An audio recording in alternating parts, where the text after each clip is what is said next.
પ્રભુજી. હરે કૃષ્ણ સર્વને દંડવત પ્રણામ. તમારા બધાનું ખૂબ ખૂબ સ્વાગત છે ઇસ્કોન કુલાઈ મેંગ્લોર તરફથી ચાલી રહેલા ભગવદ્ ગીતાના લેવલ 2 ના સેશનની અંદર. ખૂબ સરસ રીતે આપણે આજે અધ્યાયની શરૂઆત કરવા જઈ રહ્યા છીએ. તે પહેલા આપણે શ્રી શ્રી રાધા ગોવિંદજીના ચરણોમાં વંદન કરી ગુરુ મહારાજના આશીર્વાદ લઈ મંગળતાની કામના કરીએ અને આજના અધ્યાયની શરૂઆત કરીએ. ઓમ અજ્ઞાન તિમિરાંતસ્ય જ્ઞાનાંજન શલાકયા ચક્ષુરુન્મિલિतं येन तस्मै श्रीगुरुवे नमः. श्रीचैतन्यमनोभीष्टं स्थापितं येन भूतले स्वयं रूप कदा मह्यं ददाति स्वपदान्तिकम्.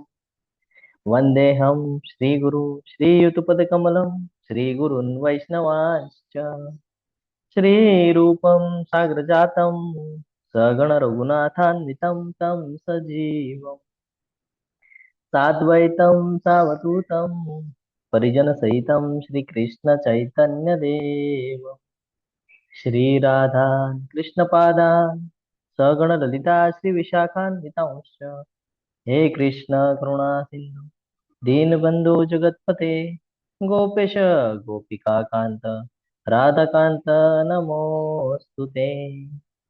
तप्त कांचन गौरांगी श्री राधे वृंदावनेश्वरी वृषभानुसुते देवी प्रणमामि हरिप्रिये.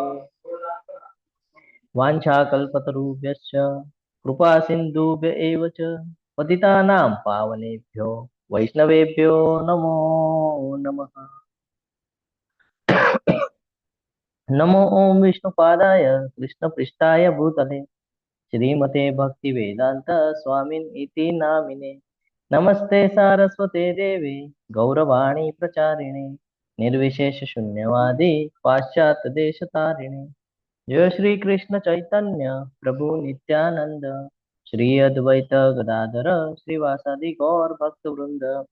हरे कृष्ण कृष्ण कृष्ण हरे हरे हरे राम राम राम हरे हरे. हरे कृष्ण सर्वने. हरे कृष्ण प्रभुजी दंडवत प्रणाम. हरे कृष्ण दंडवत प्रणाम. કેટલા હરે લોકો આમાંથી કૃષ્ણ ફર્સ્ટ પ્રભુજી, ટાઈમ દંડવત પ્રણામ. હરે કૃષ્ણ દંડવત પ્રણામ કેટલા લોકો આમાંથી ફર્સ્ટ ટાઈમ L2 કરી રહ્યા છે? હેન્ડ રેસ કરજો. અચ્છા, બધા સેકન્ડ ટાઈમ કરી રહ્યા છે. ઓકે, 2 3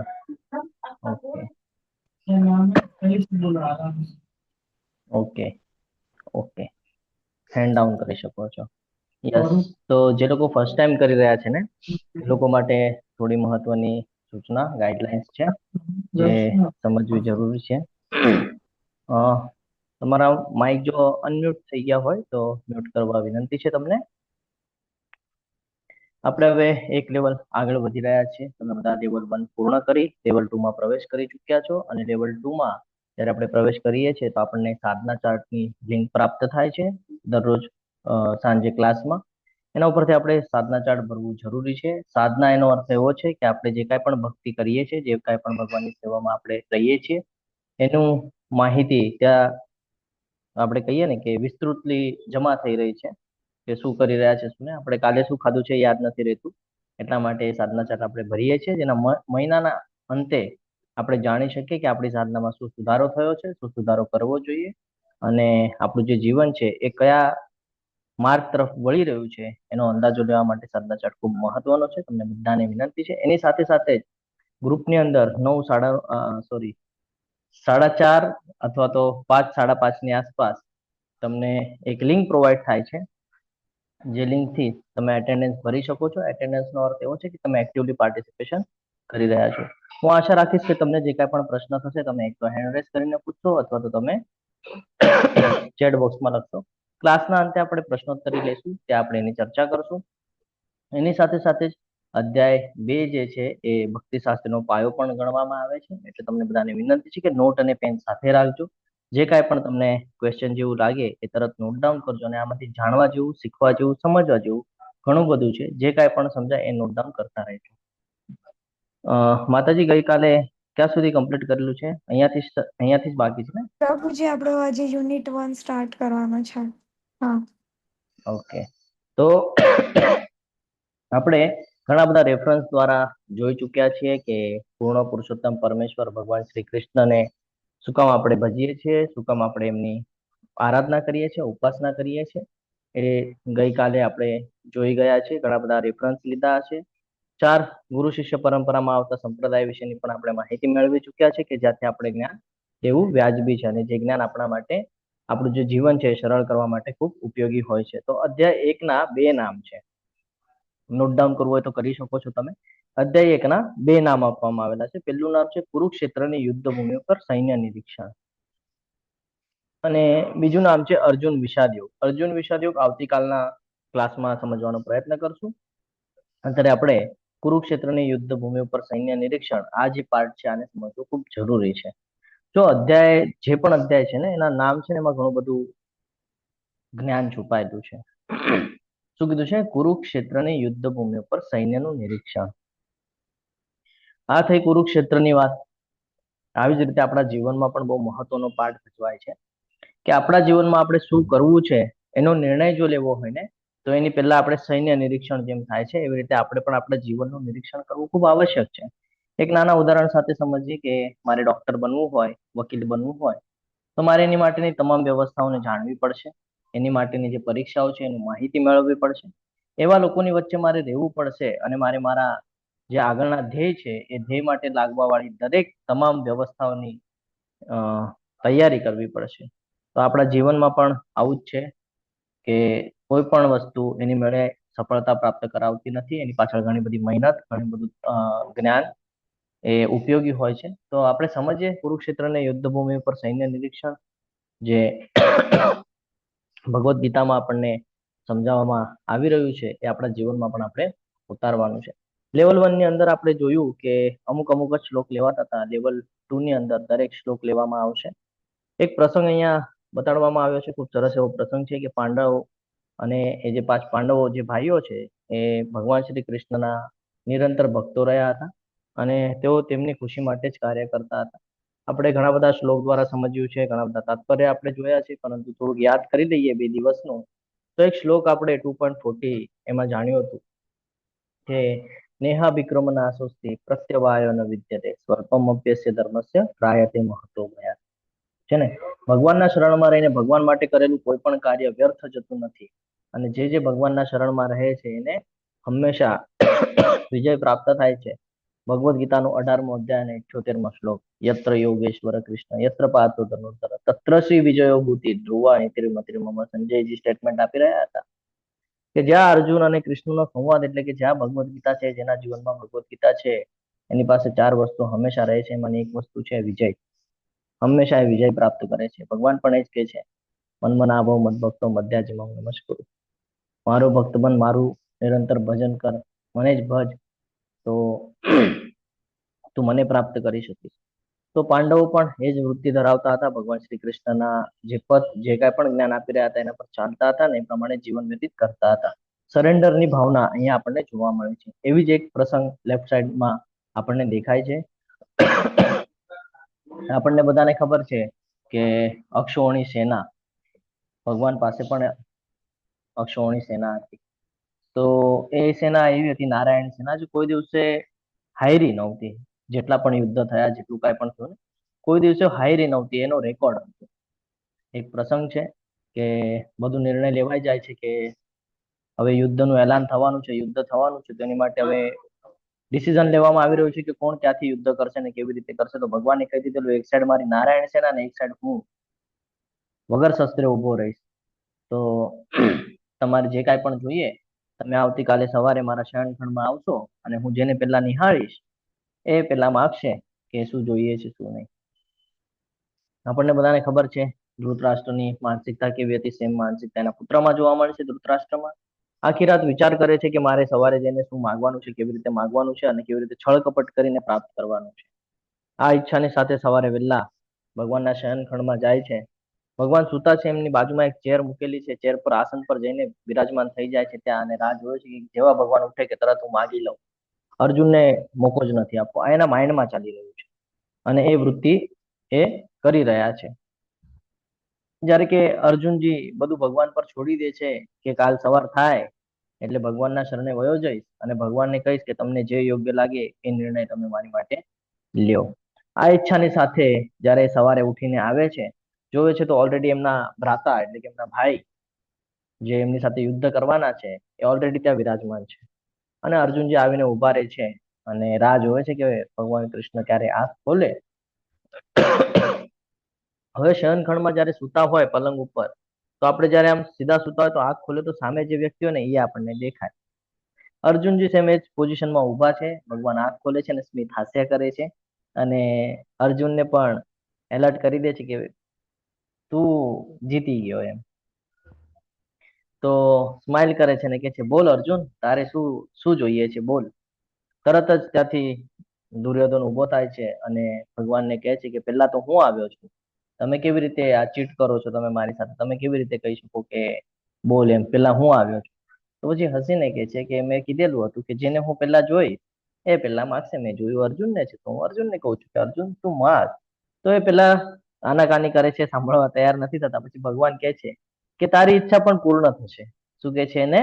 તારી ઈચ્છા પણ પૂર્ણ થશે. હસીને સ્માઇલ કરીને એને કહે છે. અર્જુનજીને કહે છે કે માગ, તારે શું માગવું છે? અર્જુનજી કહે છે કે મને નારાયણ સેનામાં કોઈ ઇન્ટરેસ્ટ નથી, મને તો તમે જોઈએ છે. ભગવાન ફરીથી એને યાદ અપાવે છે કે ભાઈ હું તો શસ્ત્ર ઉપાડવાનો નથી, ધ્યાનમાં રાખજે.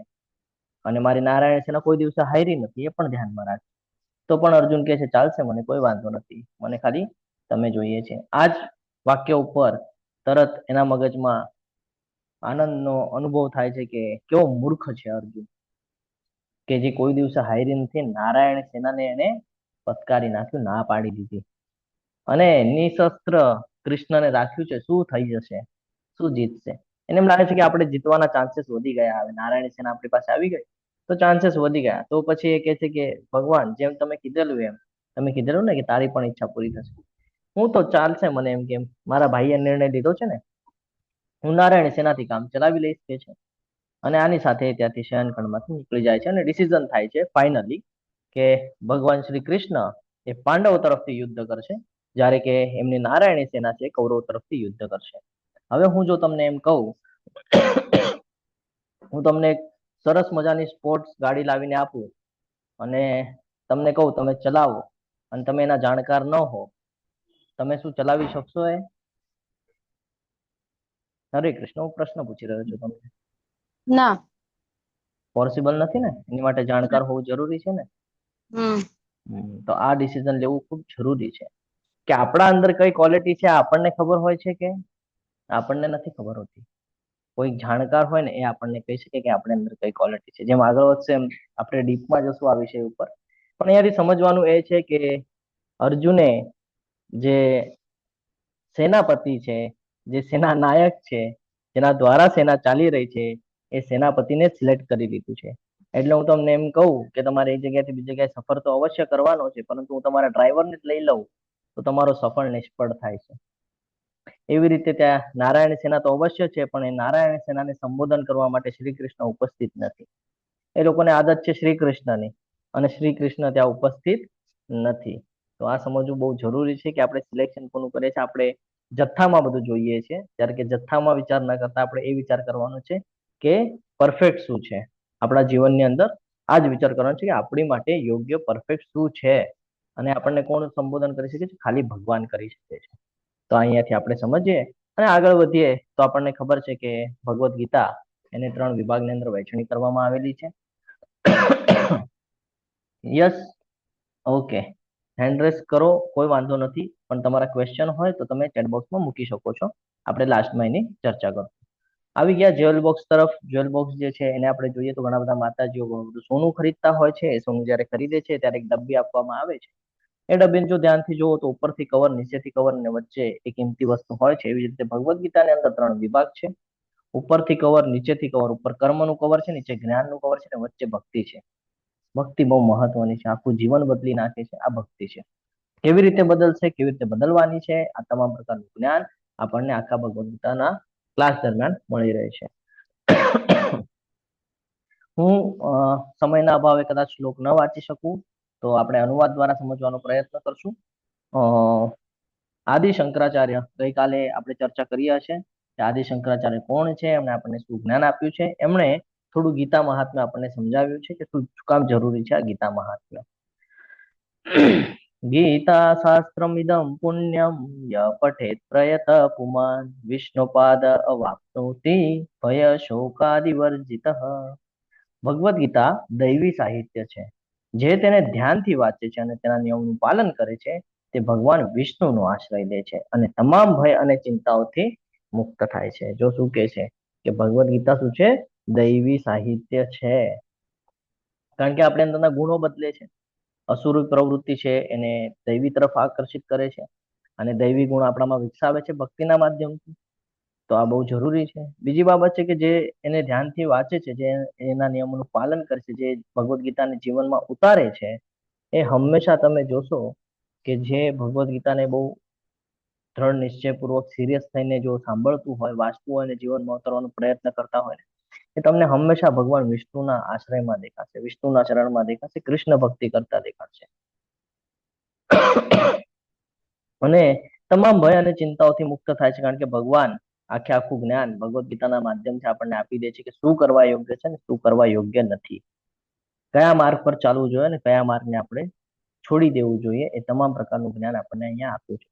અને હમણાં જ જે શ્લોકને આપણે ચર્ચા કરી કે નેહા વિક્રમના સ્વસ્તિ પ્રત્યવાયોનો વિદ્યતે સ્વલ્પમ અપ્યસ્ય ધર્મસ્ય ત્રાયતે મહતોપયાત. ભગવાન માટે કરેલી નાનામાં નાની સેવા પણ મોટાથી મોટા ભયમાંથી આપણું રક્ષણ કરે છે. એટલે એ બહુ જરૂરી છે. જો કોઈ વ્યક્તિ નિષ્ઠાપૂર્વક અને ગંભીરતાથી ભગવદ ગીતા વાંચે છે તો ભગવાનની કૃપાથી તેના ભૂતકાળના તમામ દુષ્કૃત્યોના પરિણામો તેને અસર કરશે નહીં. આ સમજવું પણ ખૂબ જરૂરી છે. આપણને નથી ખબર આપણે કેટલા બધા ખરાબ કર્મ કરેલા છે, શું કરેલું છે આપણને યાદ નથી રહેતું. જ્યારે આપણે જીવનના અંદર તમે બધા જોતા હશો, તમારા પોતાનો પર્સનલ અનુભવ હશે કે જ્યારે જીવનમાં ખૂબ સમસ્યા આવી જાય છે ત્યારે કોઈક એવી બાબત તમારી સાથે થઈ જાય છે કે અચાનક તમને હેલ્પફુલ થઈ જાય, કાં તો કોઈ વ્યક્તિ દ્વારા, કોઈ વસ્તુ દ્વારા અથવા કોઈ જ્ઞાન દ્વારા એ તમને યોગ્ય માર્ગ ઉપર લાવી દે છે. પાછું થાય છે આવું. આ તમારા પાછલા જન્મના પ્રારબ્ધ, પાછલા જન્મના જે કર્મ છે ને એના કારણે થાય છે. તો ભગવાન એ જ કહે છે કે જો તમે નિષ્ઠાપૂર્વક અને ગંભીરતાથી ભગવદ ગીતાને વાંચશો ને તો ધીરે ધીરે તમે એના ચિંતન કરશો ને ચિંતન કરશો એટલે તમારા રોજના વ્યવહારમાં આવશે. અને ધીરે ધીરે જ્યારે તમે ભગવાનની ભક્તિ કરશો તો ભગવાનના કૃપાથી ભૂતકાળના જે દુષ્કૃત્યો છે એ તમે કરવાના બંધ કરી દેશો અને એનું જે પરિણામ છે એ તમને અસર નહીં કરે. કારણ કે તમે ભગવાન કહે છે ખબર છે કે અધમમાં અધમ કર્મ ભલે કર્યા હોય પણ હવે પછી જો એ મારી સેવામાં લાગેલો છે તો એ સાધુ પુરુષ છે, એવાને સાધુ પુરુષ કીધો છે. એટલે આ સમજવું જરૂરી છે કે ભગવાન આપણને સમયે સમયે જ્ઞાન આપે છે. કોઈ વ્યક્તિ દરરોજ પાણીમાં સ્નાન કરીને પોતાને શુદ્ધ કરી શકે છે, મનુષ્ય જળમાં નિત્ય સ્વચ્છ કરે છે, પણ જો કોઈ ભગવદ ગીતા રૂપે પવિત્ર ગંગાજળમાં એકવાર પણ સ્નાન કરે છે તો તે ભૌતિક એટલે કે ભવસાગરની મલિનતાથી સદા સદા માટે મુક્ત થઈ જાય છે. આનો અર્થ એવો છે કે આપણને બધાને ખબર છે આપણે ગંગામાં સ્નાન કરીએ એટલે શરીર શુદ્ધિ થાય, પાપ ધોવાય એવું આપણે કહીએ છીએ, બરાબર છે. તો આપણે રોજ સ્નાન કરીએ છીએ, આપણે શરીરને સ્વચ્છ રાખવાનો પ્રયત્ન કરીએ છીએ, સારા કપડાં પહેરીએ છીએ, એવું બધું આપણે કરીએ છીએ ડેલી જીવનમાં, છે ને. તો એવી જ રીતે જો કોઈ ભગવદ ગીતાનું આ પવિત્ર ગંગાજળ એકવાર પણ સ્નાન કરી લે, એકવાર પણ જો એને નિર્ણય લઈ લીધો કે મારે ભગવદ ગીતા જેવું જીવન જીવવું છે અને જો એને જીવવાનું ચાલુ કરી દીધું તો સંસારના તમામ દુઃખ, જે તમામ ખરાબ બાબતો છે, જે મલિનતા છે, એનાથી હંમેશા માટે એ દૂર થઈ જાય છે અને પાછો આ ભવસાગરમાં આવતો નથી. જન્મ મૃત્યુ જરા વ્યાધિના ચક્રમાંથી પોતાને બચાવી લે છે જો એ ભગવદ ગીતા જેવું જીવન જીવવાનું ચાલુ કરે છે તો. શું કામ ભાઈ આટલો પાવર છે ભગવદ ગીતાની અંદર? તો કે ભગવદ ગીતા ભગવાનના મુખમાંથી નીકળે છે, તેથી અન્ય કોઈ વૈદિક સાહિત્ય વાંચવાની જરૂર નથી. ભગવાને કીધેલું છે કે વેદોનો સાર શું છે? મને જ જાણવાનું છે. વેદો શું કામ રાખ્યા છે? તો કે મને જાણવા. કર્મકાંડની વિધિ શું કામ રાખી છે? તો કે જે તમો ગુણમાં છે, રજો ગુણમાં છે, એ લોકો કર્મકાંડની વિધિ કરી અને મારી તરફ આવશે. હવે તમે કહેશો કે એ કેવી રીતે પોસિબલ છે પ્રભુજી? એ તો આપણે આપણા ફાયદા માટે કરીએ છીએ કર્મકાંડની વિધિ, હોમ હવન યજ્ઞ બધું કરાવીએ છીએ. તો ધ્યાનથી સાંભળવાનું છે. જ્યારે યજ્ઞ હવન બધું કરાવો ને ઘરે ત્યારે ધ્યાનથી સાંભળવાનું છે. જે પુરોહિત આવે, જે બ્રાહ્મણ આવે ઘરે પૂજા કરવા માટે, એ સૌથી પહેલા પૂજાની સ્ટાર્ટિંગમાં તમારા હાથમાં પાણી મુકાવશે, ચોખાના 2 દાણા મુકાવશે અને શું કહેશે ખબર છે? વિષ્ણુ વિષ્ણુ વિષ્ણુ શ્રીમદ ભગવત. ત્યાંથી શરૂઆત થાય છે. ઓમ વિષ્ણુ વિષ્ણુ વિષ્ણુ. ઓમ એટલે પણ ભગવાન અને વિષ્ણુ એટલે પણ ભગવાન. તો જ્યારે તમે ગણેશની પૂજા કરો છો તો વિષ્ણુનું સ્મરણ શું કામ પહેલા થાય છે? આ સમજવું જરૂરી છે. કયા પણ શાસ્ત્ર ખોલી લો, એન્ડ પોઈન્ટ તો તમને વિષ્ણુ અને કૃષ્ણ જ દેખાશે. એનો અંત તો કે કૃષ્ણાર્પણમસ્તુ, બધું કૃષ્ણને અર્પણ. જ્યારે કે પૂજા ગણેશજીની, સરસ્વતીજીની, વાસ્તુની એની થઈ હતી, તો બધું શું કામ કૃષ્ણને અર્પણ? તો આ પ્રશ્ન ક્યારેક તમારે પુરોહિતને પૂછવા જોઈએ, તો એ તમને સમજાવીને કહેશે કે શું કામ શાસ્ત્રમાં લખેલું છે કે વિષ્ણુને અર્પણ કરો, કૃષ્ણને અર્પણ કરો, શું કામ લખ્યું છે. એટલા માટે જો કોઈ પણ વૈદિક સાહિત્ય તમે વાંચશો તો એનો એન્ડ પોઈન્ટ તમને એ જ દેખાશે કે ભગવાનની શરણાગતિ. તમે ગરુડ પુરાણ વાંચી લો, પદ્મ પુરાણ વાંચી લો, શિવ પુરાણ વાંચી લો, વિષ્ણુ પુરાણ વાંચી લો, મત્સ્ય પુરાણ વાંચી લો, વરા પુરાણ વાંચી લો, કોઈ પણ પુરાણ તમે વાંચી લો, બધાનો સાર એક જ છે કે ભગવાનની શરણાગતિ કરવી અને ભગવાન જે પ્રમાણે આપણને જ્ઞાન આપી રહ્યા છે એ પ્રમાણેનું જીવન આપણે વ્યતીત કરવું જોઈએ. માત્ર ભગવદ્ ગીતા સાંભળવી જોઈએ અને ધ્યાનથી અને ખંતથી વાંચવી જોઈએ. માત્ર એક જ પુસ્તક ભગવદ્ ગીતા પૂરતું છે. આપણું જીવન 100 વર્ષનું છે, પણ આપણે 100 વર્ષની ઉંમર જેટલું જીવતા નથી. તો આપણે જો બધા સંસ્કૃતના પુસ્તકો વાંચવા જશું તો કન્ફ્યુઝન વધી જશે અને જે સમજવાનું છે એ સમજવા યોગ્ય આપણે રહેતા નથી. એટલે એક જ પુસ્તક ખાલી વાંચીને તો સમગ્ર જ્ઞાન આપણને પ્રાપ્ત થઈ જાય છે. તમામ વૈદિક ગ્રંથોનો સાર કીધો છે. અહીંયા એક નાનકડી એવી ઘટના યાદ આવે છે. મેં જે સાંભળ્યું છે હું તમારી સાથે શેર કરું છું. પાશ્ચાત્ય દેશની અંદર, અમેરિકામાં કે ઓસ્ટ્રેલિયામાં, ક્યાં એક્ઝેક્ટલી મને નથી ખબર, પણ પાશ્ચાત્ય દેશની વાત છે કે સ્વામી વિવેકાનંદજી એક જગ્યાએ ગયા હતા જ્યાં પુસ્તકોનું સંમેલન હતું અને ત્યાં ઘણી બધી પુસ્તકો મૂકવામાં આવેલી હતી. સૌથી નીચે ભગવદ્ ગીતા મૂકેલી હતી, એના ઉપર ઘણા બધા મોટા મોટા લેખકો, કવિઓ, એમની પુસ્તકો મૂકવામાં આવેલી હતી. તો એક ફોરેનર પ્રભુજી એમને મળ્યા અને એમની સાથે ચર્ચા કરતા કરતા થોડું આપણે કહીએ ને કે થોડુંક આપણે અલગ નજરે જોતા હોય ને એવી રીતે થોડું ભાષ્ય કર્યું એમણે કે જોયું કે તમારી ભગવદ્ ગીતા તો સૌથી નીચે છે કે છે. આ જો અમારી બધાની બુક કેટલી ઉપર છે, સૌથી ઉપર તો અમારી જ બુક છે. તમારી ભગવદ્ ગીતા તો કેટલી નીચે છે, ક્યારે નંબર લાગશે તમારો ને, એવું બધી ચર્ચા કરતા હતા. સ્વામી વિવેકાનંદજી થોડુંક હસ્યા અને કહે છે ઉભા રહ્યો, 2 જ મિનિટ ઉભા રહ્યો, હું તમને સમજાવું છું, એક્સપ્લેન કરું છું. ભગવદ્ ગીતા પકડીને જોરમાં ખેંચી લીધી. જેવી ભગવદ્ ગીતા ખેંચીને ઉપરની બધી તમામ પુસ્તકો નીચે પડી ગઈ. આ પાવર છે કે ભગવદ્ ગીતાનો. જો તમારે વ્યવસ્થિત રીતે સ્થિર રહેવું હોય, જો તમારે જીવન વ્યવસ્થિત રીતે જીવવું હોય તો આ ભગવદ્ ગીતા કાફી છે. ભગવદ્ ગીતા જો નહીં હોય ને તો આવી રીતે ડિસ્ટ્રોય થવાના ચાન્સીસ પૂરેપૂરા છે. ઉદાહરણ સાથે એમને સમજાવ્યું, પ્રસંગ યાદ આવ્યો એટલે મેં તમારી સાથે શેર કર્યું. આગળ વધીએ. ભગવદ્ ગીતા એકમાત્ર પુસ્તક પૂરતું છે કારણ કે તે તમામ વૈદિક ગ્રંથોનો સાર છે અને બીજું એટલે ભગવાન દ્વારા પ્રવચિત છે, ભગવાન દ્વારા બોલાવેલી છે. જે ગંગાનું પાણી પીવે છે તે મુક્તિ પ્રાપ્ત કરે છે. તો ભગવદ્ ગીતાના અમૃત પીનારા વિશે શું કહી શકાય? જેમ ગંગાનું પાણી પીને મુક્તિ પ્રાપ્ત થાય, આનો અર્થ એવો થાય છે કે તમે જોયું હશે કે જ્યારે દેહ ત્યાગ થઈ જાય કોઈનો તો એને એના મુખમાં પાણી મૂકવામાં આવે છે અને પાણી આપ્યા પછી એને તુલસી પાન, તુલસી દળ એને મોઢામાં મૂકવામાં આવે છે, જો તમને યાદ હોય તો. તો એ જ છે કે ગંગાનું પાણી આપે એટલે એને મુક્તિ પ્રાપ્ત થાય એવી આપણે માન્યતા છે.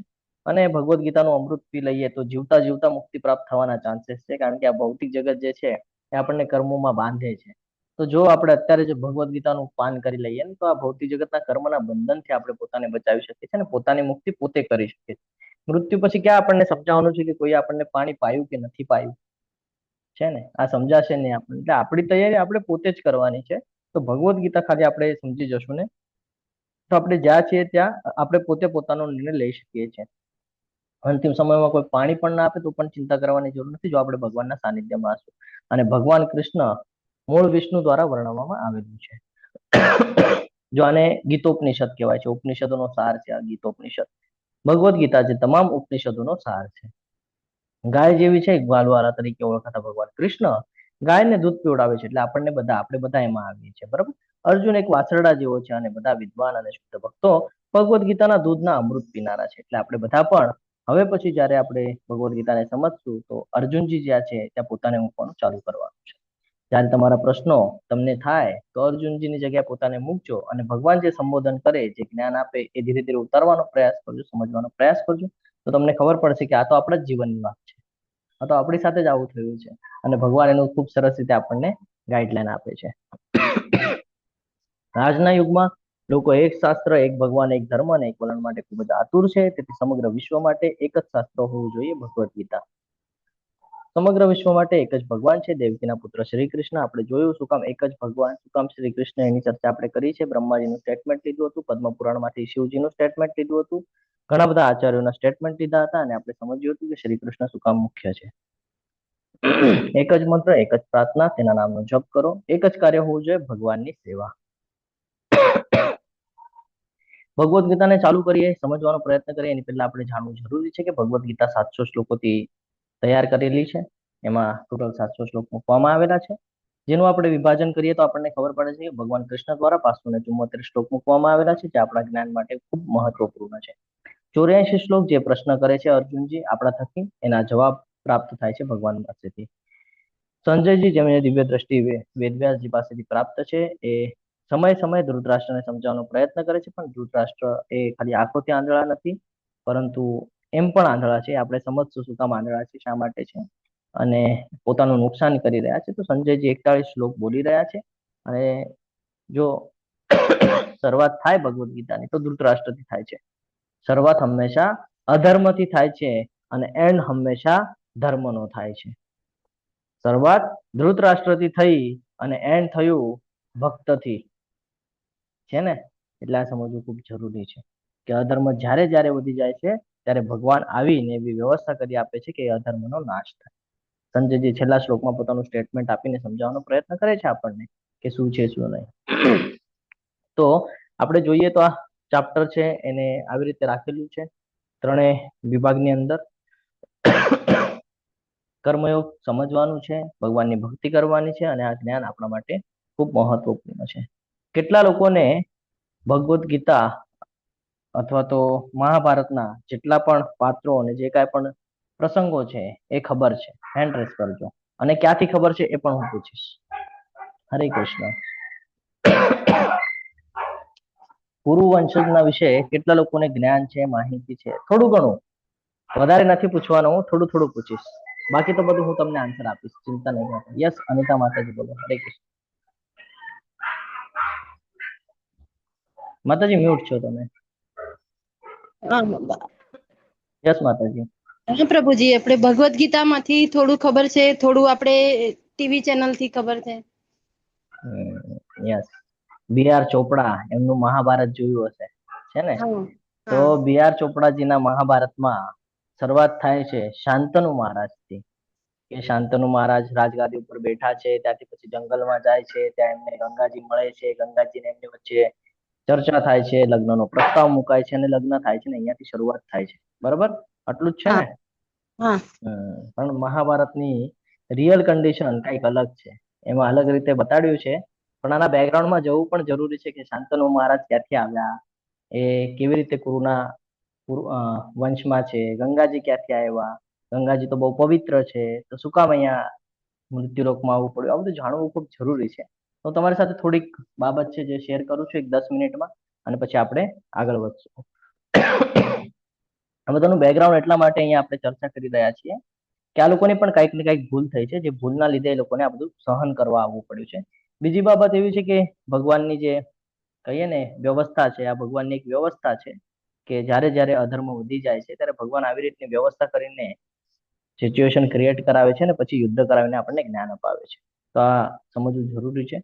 શરૂઆત થાય છે મહાઅભિષેક રાજાથી. સાંભળ્યું છે કોઈ દિવસે નામ મહાઅભિષેક શાસ્ત્રમાં? ઓકે. તો થાય છે એવું કે મહાઅભિષેક નામના એક તપસ્વી રાજા હોય છે, ખૂબ જ તપ કરતા હોય છે, ખૂબ જ ભગવાનની ભક્તિને બધું કરતા હોય છે, જેના લીધે એમને સત્ય લોકમાં જવાનો અવસર પ્રાપ્ત થાય છે, જ્યાં બ્રહ્માજી વિરાજમાન છે. બ્રહ્માજીની ત્યાં સભા ચાલી રહી છે. સભાની અંદર ઘણા બધા દેવી દેવતાઓ ઉપસ્થિત છે, ઘણા બધા ઋષિઓ ઉપસ્થિત છે, ને એમની સાથે ત્યાં ગંગાજી પણ ઉપસ્થિત છે. હવે આ મહાઅભિષેક નામના રાજા જ્યારે ત્યાં જાય છે ત્યારે વાવાઝોડું એટલે પવન આવે છે. પવન ફૂંકાવાને લીધે બધાના વસ્ત્ર ઉડવા માંડે છે, અને એમાં ગંગાજી ઉપસ્થિત હોય છે. દેખાવે ખૂબ જ સુંદર હોય છે, આકર્ષિત હોય છે ગંગાજી, અને એમના વસ્ત્ર ઉડી રહ્યા છે. તો આ મહાઅભિષેક રાજા છે એ એમને જોઈ જાય છે. કોને? ગંગાજીને. બાકીના બધા છે એમની જે દ્રષ્ટિ છે એ નીચી કરી દે છે. હવે આ બાબત બ્રહ્માજીને કઈ ગમતી નથી. બ્રહ્માજી તરત બંનેને શ્રાપ આપી દે છે કે આ વ્યાજબી નથી.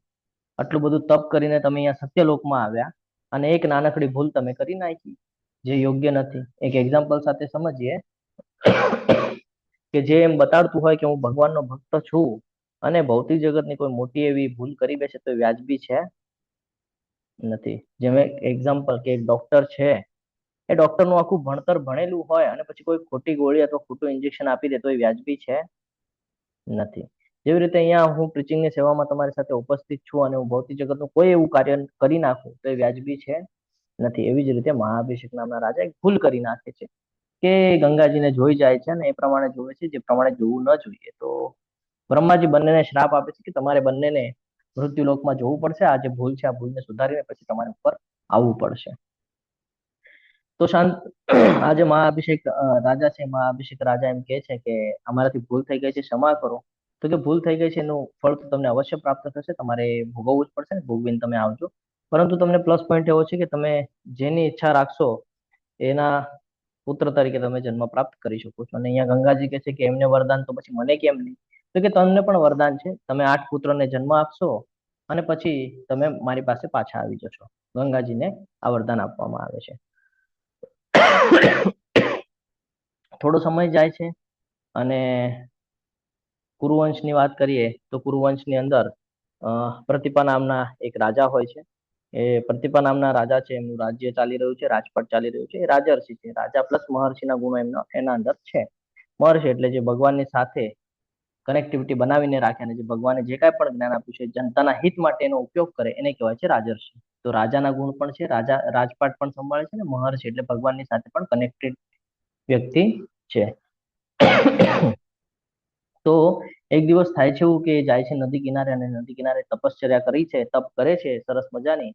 અને તપના સમયે આ ગંગાજી જે મૃત્યુલોકમાં પહોંચી ગયા છે એ ત્યાં આવીને એમના ખોળામાં બેસી જાય છે.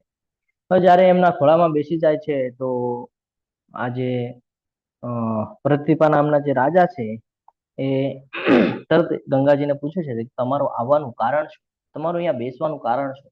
તો કે તમે ખૂબ આકર્ષિત લાગ્યા, તમારાથી મારું મન મોહી ગયું અને મારે હવે તમારી સાથે લગ્ન કરવા છે. શું કે છે? મારે હવે તમારી સાથે લગ્ન કરવા છે. તેમને કહે છે કે તમે મારા જમણા ઓલા પર બેઠા છો, સાથળ પર બેઠા છો, તો તમે મારા પુત્ર વધુ અથવા તો પુત્રી સમાન ગણાવો, એટલે હું તમારી સાથે લગ્ન ન કરી શકું, પરંતુ મારો એક પુત્ર આવશે જે તમારી સાથે લગ્ન કરશે. કારણ કે ડાબી બાજુ છે એ પત્નીની હોય છે અને જમણી બાજુ છે એ પુત્રીની હોય છે. તો ગંગા કહે છે તમે કહો છો એ સાચી વાત છે, પરંતુ મારી કંઈક અપેક્ષા છે. તો કે હા બોલો, તમારી શું અપેક્ષા છે? તો કે હું લગ્ન કરવા તૈયાર થઈશ તમારા પુત્ર સાથે, પરંતુ એને મને કોઈ રોકટોક ન કરવી જોઈએ, કોઈ પ્રશ્ન ન પૂછવા જોઈએ. જો મને પ્રશ્ન પૂછશે તો એ સમય હું એને છોડીને ચાલી જઈશ. તો પ્રતિભા નામના રાજા કહે છે ઓકે, હું મારા પુત્રને કહી દઈશ, આ વાતની હું જાણ કરી દઈશ. થોડો સમય જાય છે. પ્રતિભા નામના રાજાને ત્યાં પુત્રનો જન્મ થાય છે. પુત્રનો જન્મ થયા પછી એને ધીરે ધીરે બધું શીખવાડવામાં આવે છે, રાજગાદી કેમ સંભાળવાની છે, રાજપાટ કેમ સંભાળવાનું છે, અને એને થોડા સમય પછી જંગલમાં શિકાર કરવા માટે મોકલવામાં આવે છે.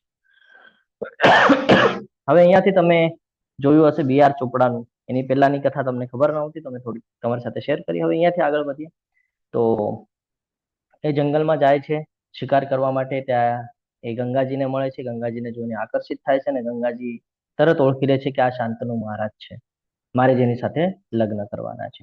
બંને સાથે સંવાદ થાય છે. સંવાદ કર્યા પછી લગ્નનો પ્રસ્તાવ મૂકવામાં આવે છે. એ સમયે શાંતનુ મહારાજ છે એ ગંગાને જોઈને ખૂબ આકર્ષિત થઈ જાય છે. કે છે કે આપણે પણ જો આ સમજવું જરૂરી છે, આ અત્યારનું નથી, આ બહુ પહેલેથી ચાલ્યો આવે છે. તો ભાઈ એને જોઈને મોહિત થઈ જાય છે. પછી એ કે ને એ બધું હા પાડે.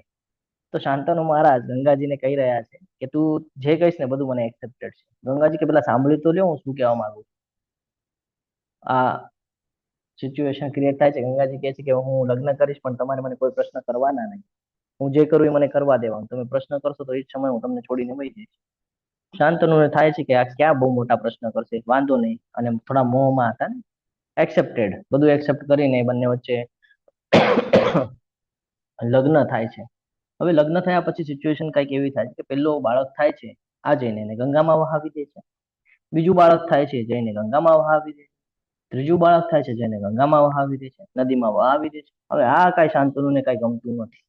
એ છે યાર, હું મારા વંશને વધારવાનો પ્રયત્ન કરું છું ને અમારા વંશને વધવા જ નથી દેતા.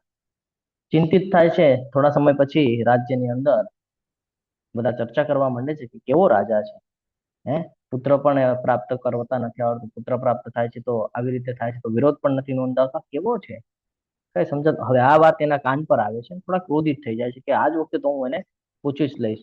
પણ પછી ડરી જાય છે પાછા કે ભાઈ પૂછી લઈશ તો ક્યાંક છોડીને વયા ગયા તો. તો પાછા પૂછતા નથી.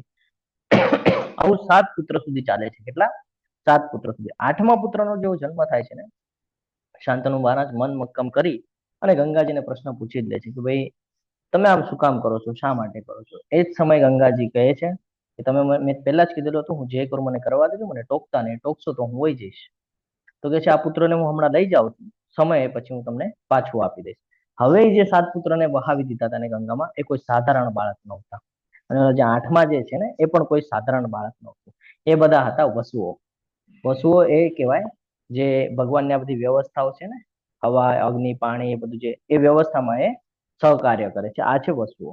એક સમયની કથા છે, એટલે હું તમને એના બેકગ્રાઉન્ડમાં લઈ જાઉં છું. આજે 8 પુત્ર છે એના બેકગ્રાઉન્ડમાં લઈ જાઉં છું કે એ લોકોની શું હિસ્ટ્રી છે.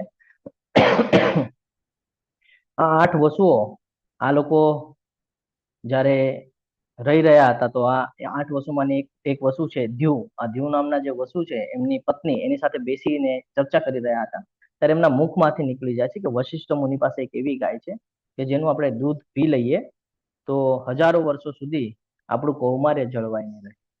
હવે આ વાત થઈ ગઈ સ્ત્રી પાસે, અને તમે જોશો ત્યારથી તે અત્યાર સુધી સ્ત્રીને પોતાના સુંદરતા ઉપર બહુ ગર્વ હોય.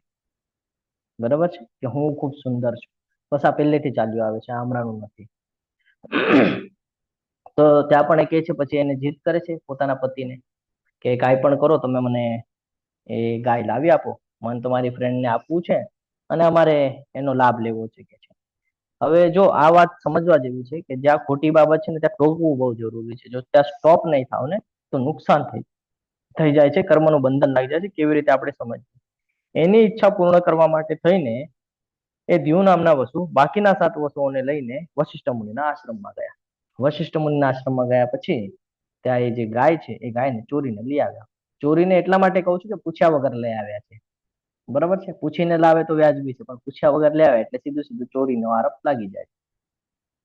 વશિષ્ઠ મુનિ આશ્રમમાં પાછા આવે છે, જુએ છે અરે મારી ગાય નથી મળી રહી, ગાય ક્યાં છે ખબર નથી પડી રહી.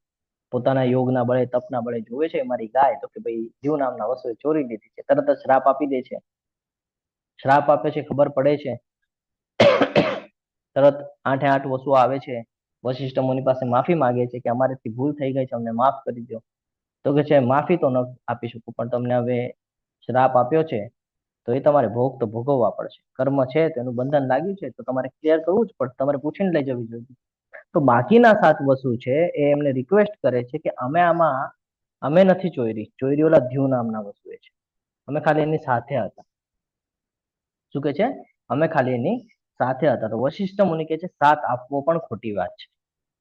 ખોટું કામ કરતા એમાં 7 આપવો પણ ખોટી વાત છે. એના નિમિત્ત તમે પણ બન્યા, તમારે પણ નીચે જવું પડશે, પણ તમે ચોરી નથી, ખાલી 7 આપ્યો છે એટલે તમને ઓછી સજા થશે.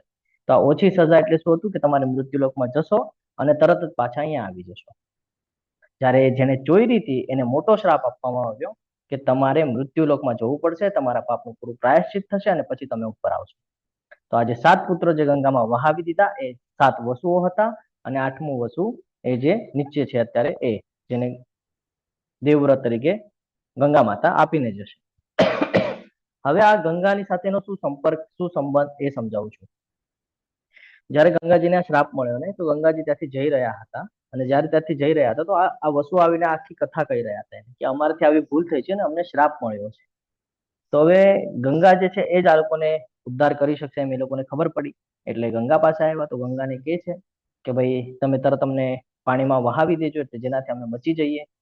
તો ગંગાજી કહે છે ચાલશે, એક્સેપ્ટેડ, પરંતુ મારે પણ વંશ વધારવો પડશે. આગળ જ્યારે હું મૃત્યુલોકમાં જઈશ તો મારે વંશ વધારવો પડશે, કારણ કે હું એક રાજાના ઘરમાં હોઈશ.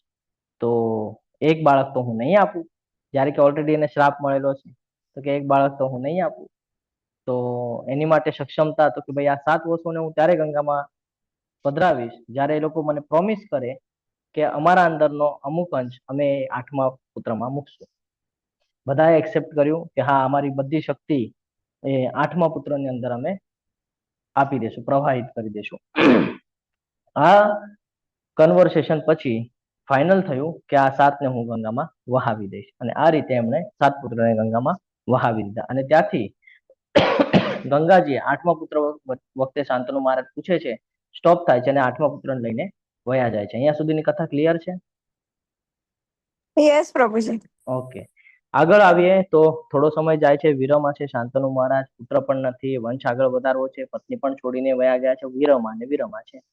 હવે એવું અસ્તવ્યસ્ત જીવન થઈ ગયું છે કે કાંઈ સમજાય નથી રહ્યું શું કરવાનું છે શું નથી કરવાનું. પાછા તપના બળે જાય છે તપ કરવા માટે કે ભાઈ તપ કરી લો, ભગવાનનું થોડું સ્મરણ કરી લો, કાંઈક તો ભૂલ થઈ રહી છે મારા. જાય છે તપ કરે છે.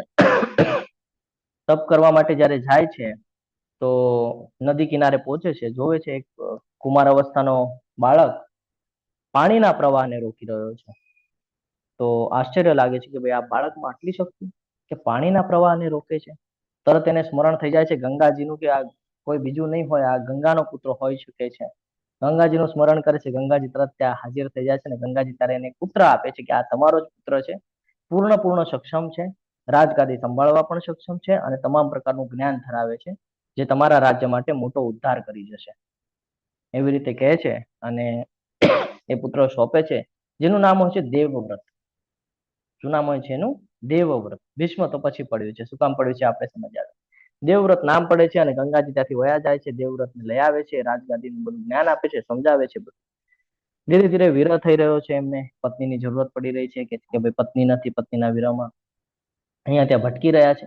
માઇન્ડમાં જે ચાલતું હોય ને એક્શનમાં આવે, કેવી રીતે આવે છે સમજવાનું છે. અહીંયા માઇન્ડમાં ચાલી રહ્યું છે કે કોઈક તો જોઈએ, કોઈક તો જોઈએ, કોઈક તો જોઈએ, આ વિચારની સાથે ફરી રહ્યા છે. તો જ્યારે જંગલમાં શિકાર કરવા માટે જાય છે તો ખૂબ સરસ મજાની સુગંધ આવે છે. સુગંધના બળે જાય છે જોવા કે ભાઈ સુગંધ ક્યાંથી આવે છે. જોઈએ છે તો એક સ્ત્રી ત્યાં ઉભેલી છે જેનું નામ હોય છે સત્યવતી. સત્યવતીને જોઈને પાછા એ મોહિત થઈ જાય છે. સત્યવતીને કહે છે કે મારે તારી સાથે લગ્ન કરવા છે.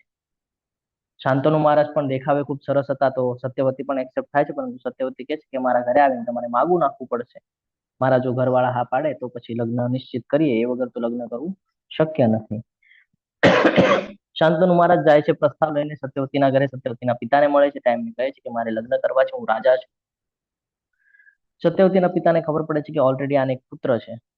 હવે મોટો જે પુત્ર હોય ને જ્યેષ્ઠ, એ જ રાજગાદી ઉપર બેસે એવી વ્યવસ્થા હતી પહેલા. તો કે છે તને હું મારી પુત્રી આપીને પણ શું કરું, તને પુત્રી આપીશ તો એ રાજા તો બનશે નહીં, એના પુત્ર તો પછી આપીને તો કોઈ લાભ છે નહીં. તે પાછા વિરહમાં આવી જાય છે, ચિંતિત થાય છે કે એક પુત્રના લીધે મારી બીજી પત્ની ન થઈ શકે.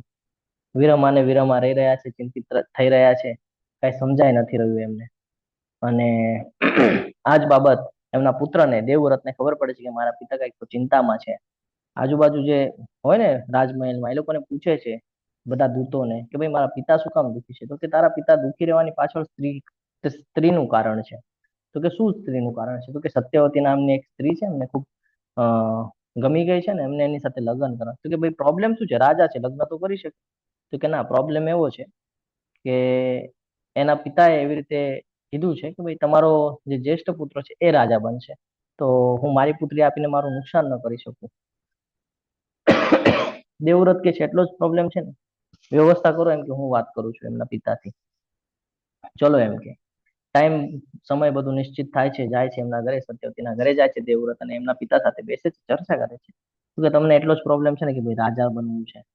ઠીક છે, ચલો હું તમને પ્રોમિસ કરું તો કે તમારો પુત્રીનો પુત્ર રાજા બન્યો તો તો મને કાંઈ વાંધો નથી આપવામાં કે છે, મને કાંઈ પ્રોબ્લેમ નથી. તો કે બસ તો પછી થઈ રહ્યું, તમે કરો નક્કી.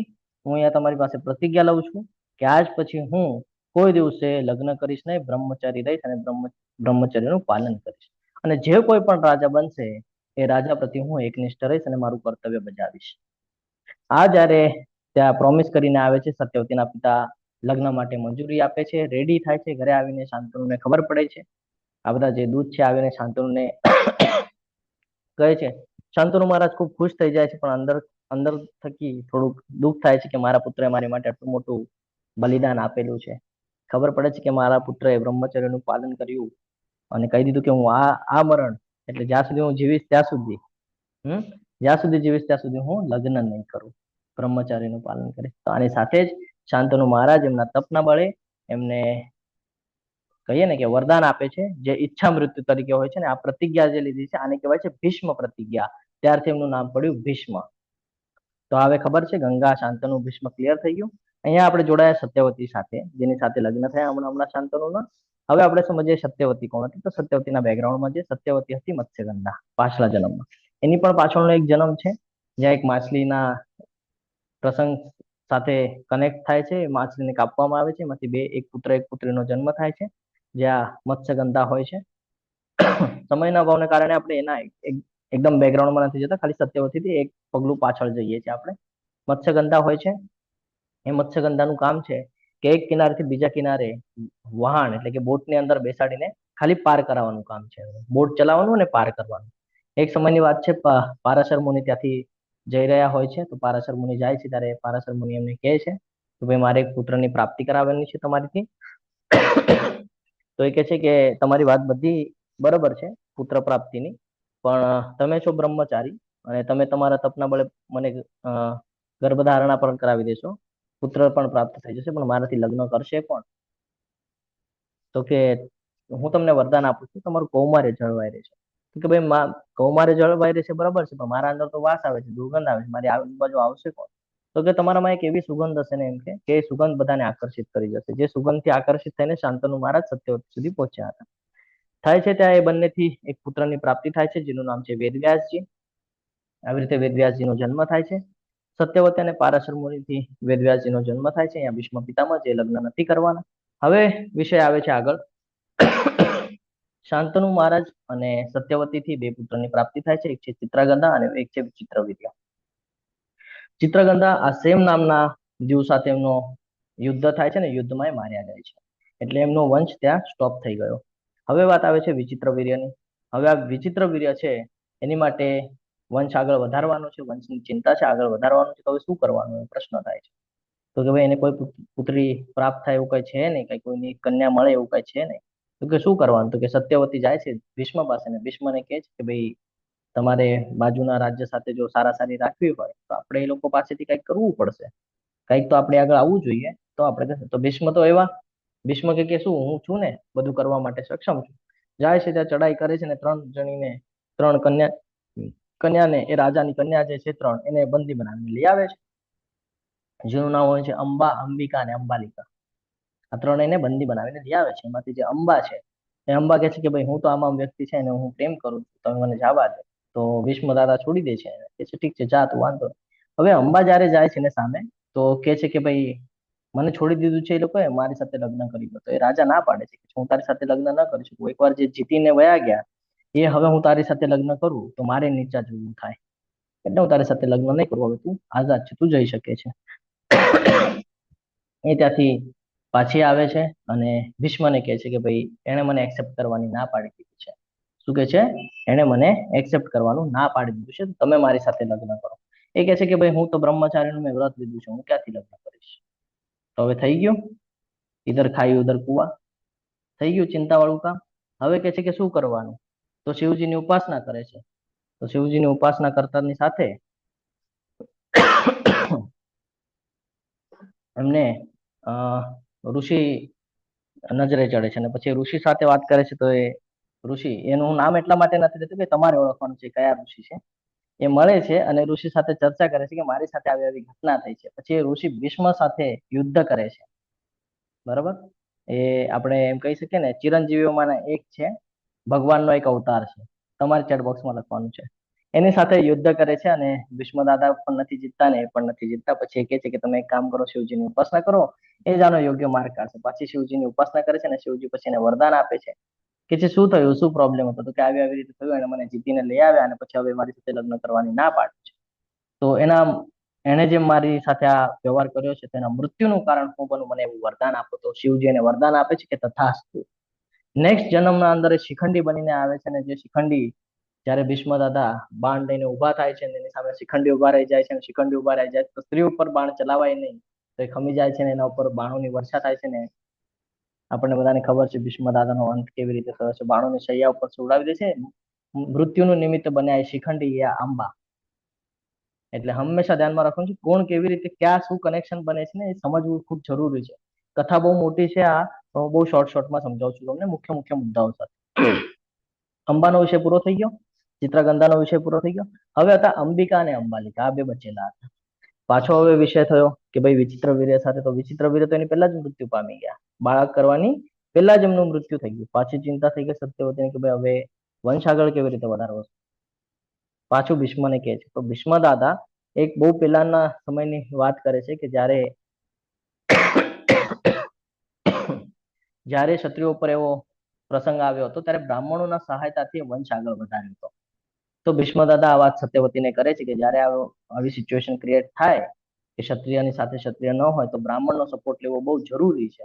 બ્રાહ્મણ યોગ્ય એની માટે વ્યવસ્થા કરી આપે છે આગળ વંશ વધારવા માટે.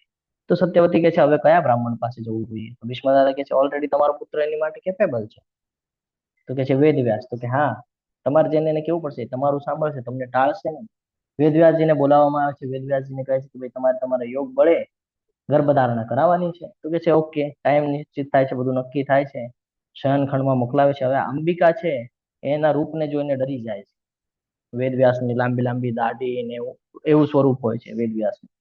એને જોઈને ડરી જાય છે ને આંખ બંધ કરી દે છે. ઓલા જયારે વેદવ્યાસજી ગર્ભધારણા કરાવે છે મંત્રના બળે, એના તપના બળે, તો એને આંખ બંધ કરી લીધી છે. આવીને સત્યવતી રૂમની બહાર બેસેલા છે રાહ જોઈને કે હમણાં વેદવ્યાસ આવશે ને મને વેદવ્યાસને પૂછે છે કે ભાઈ શું થયું?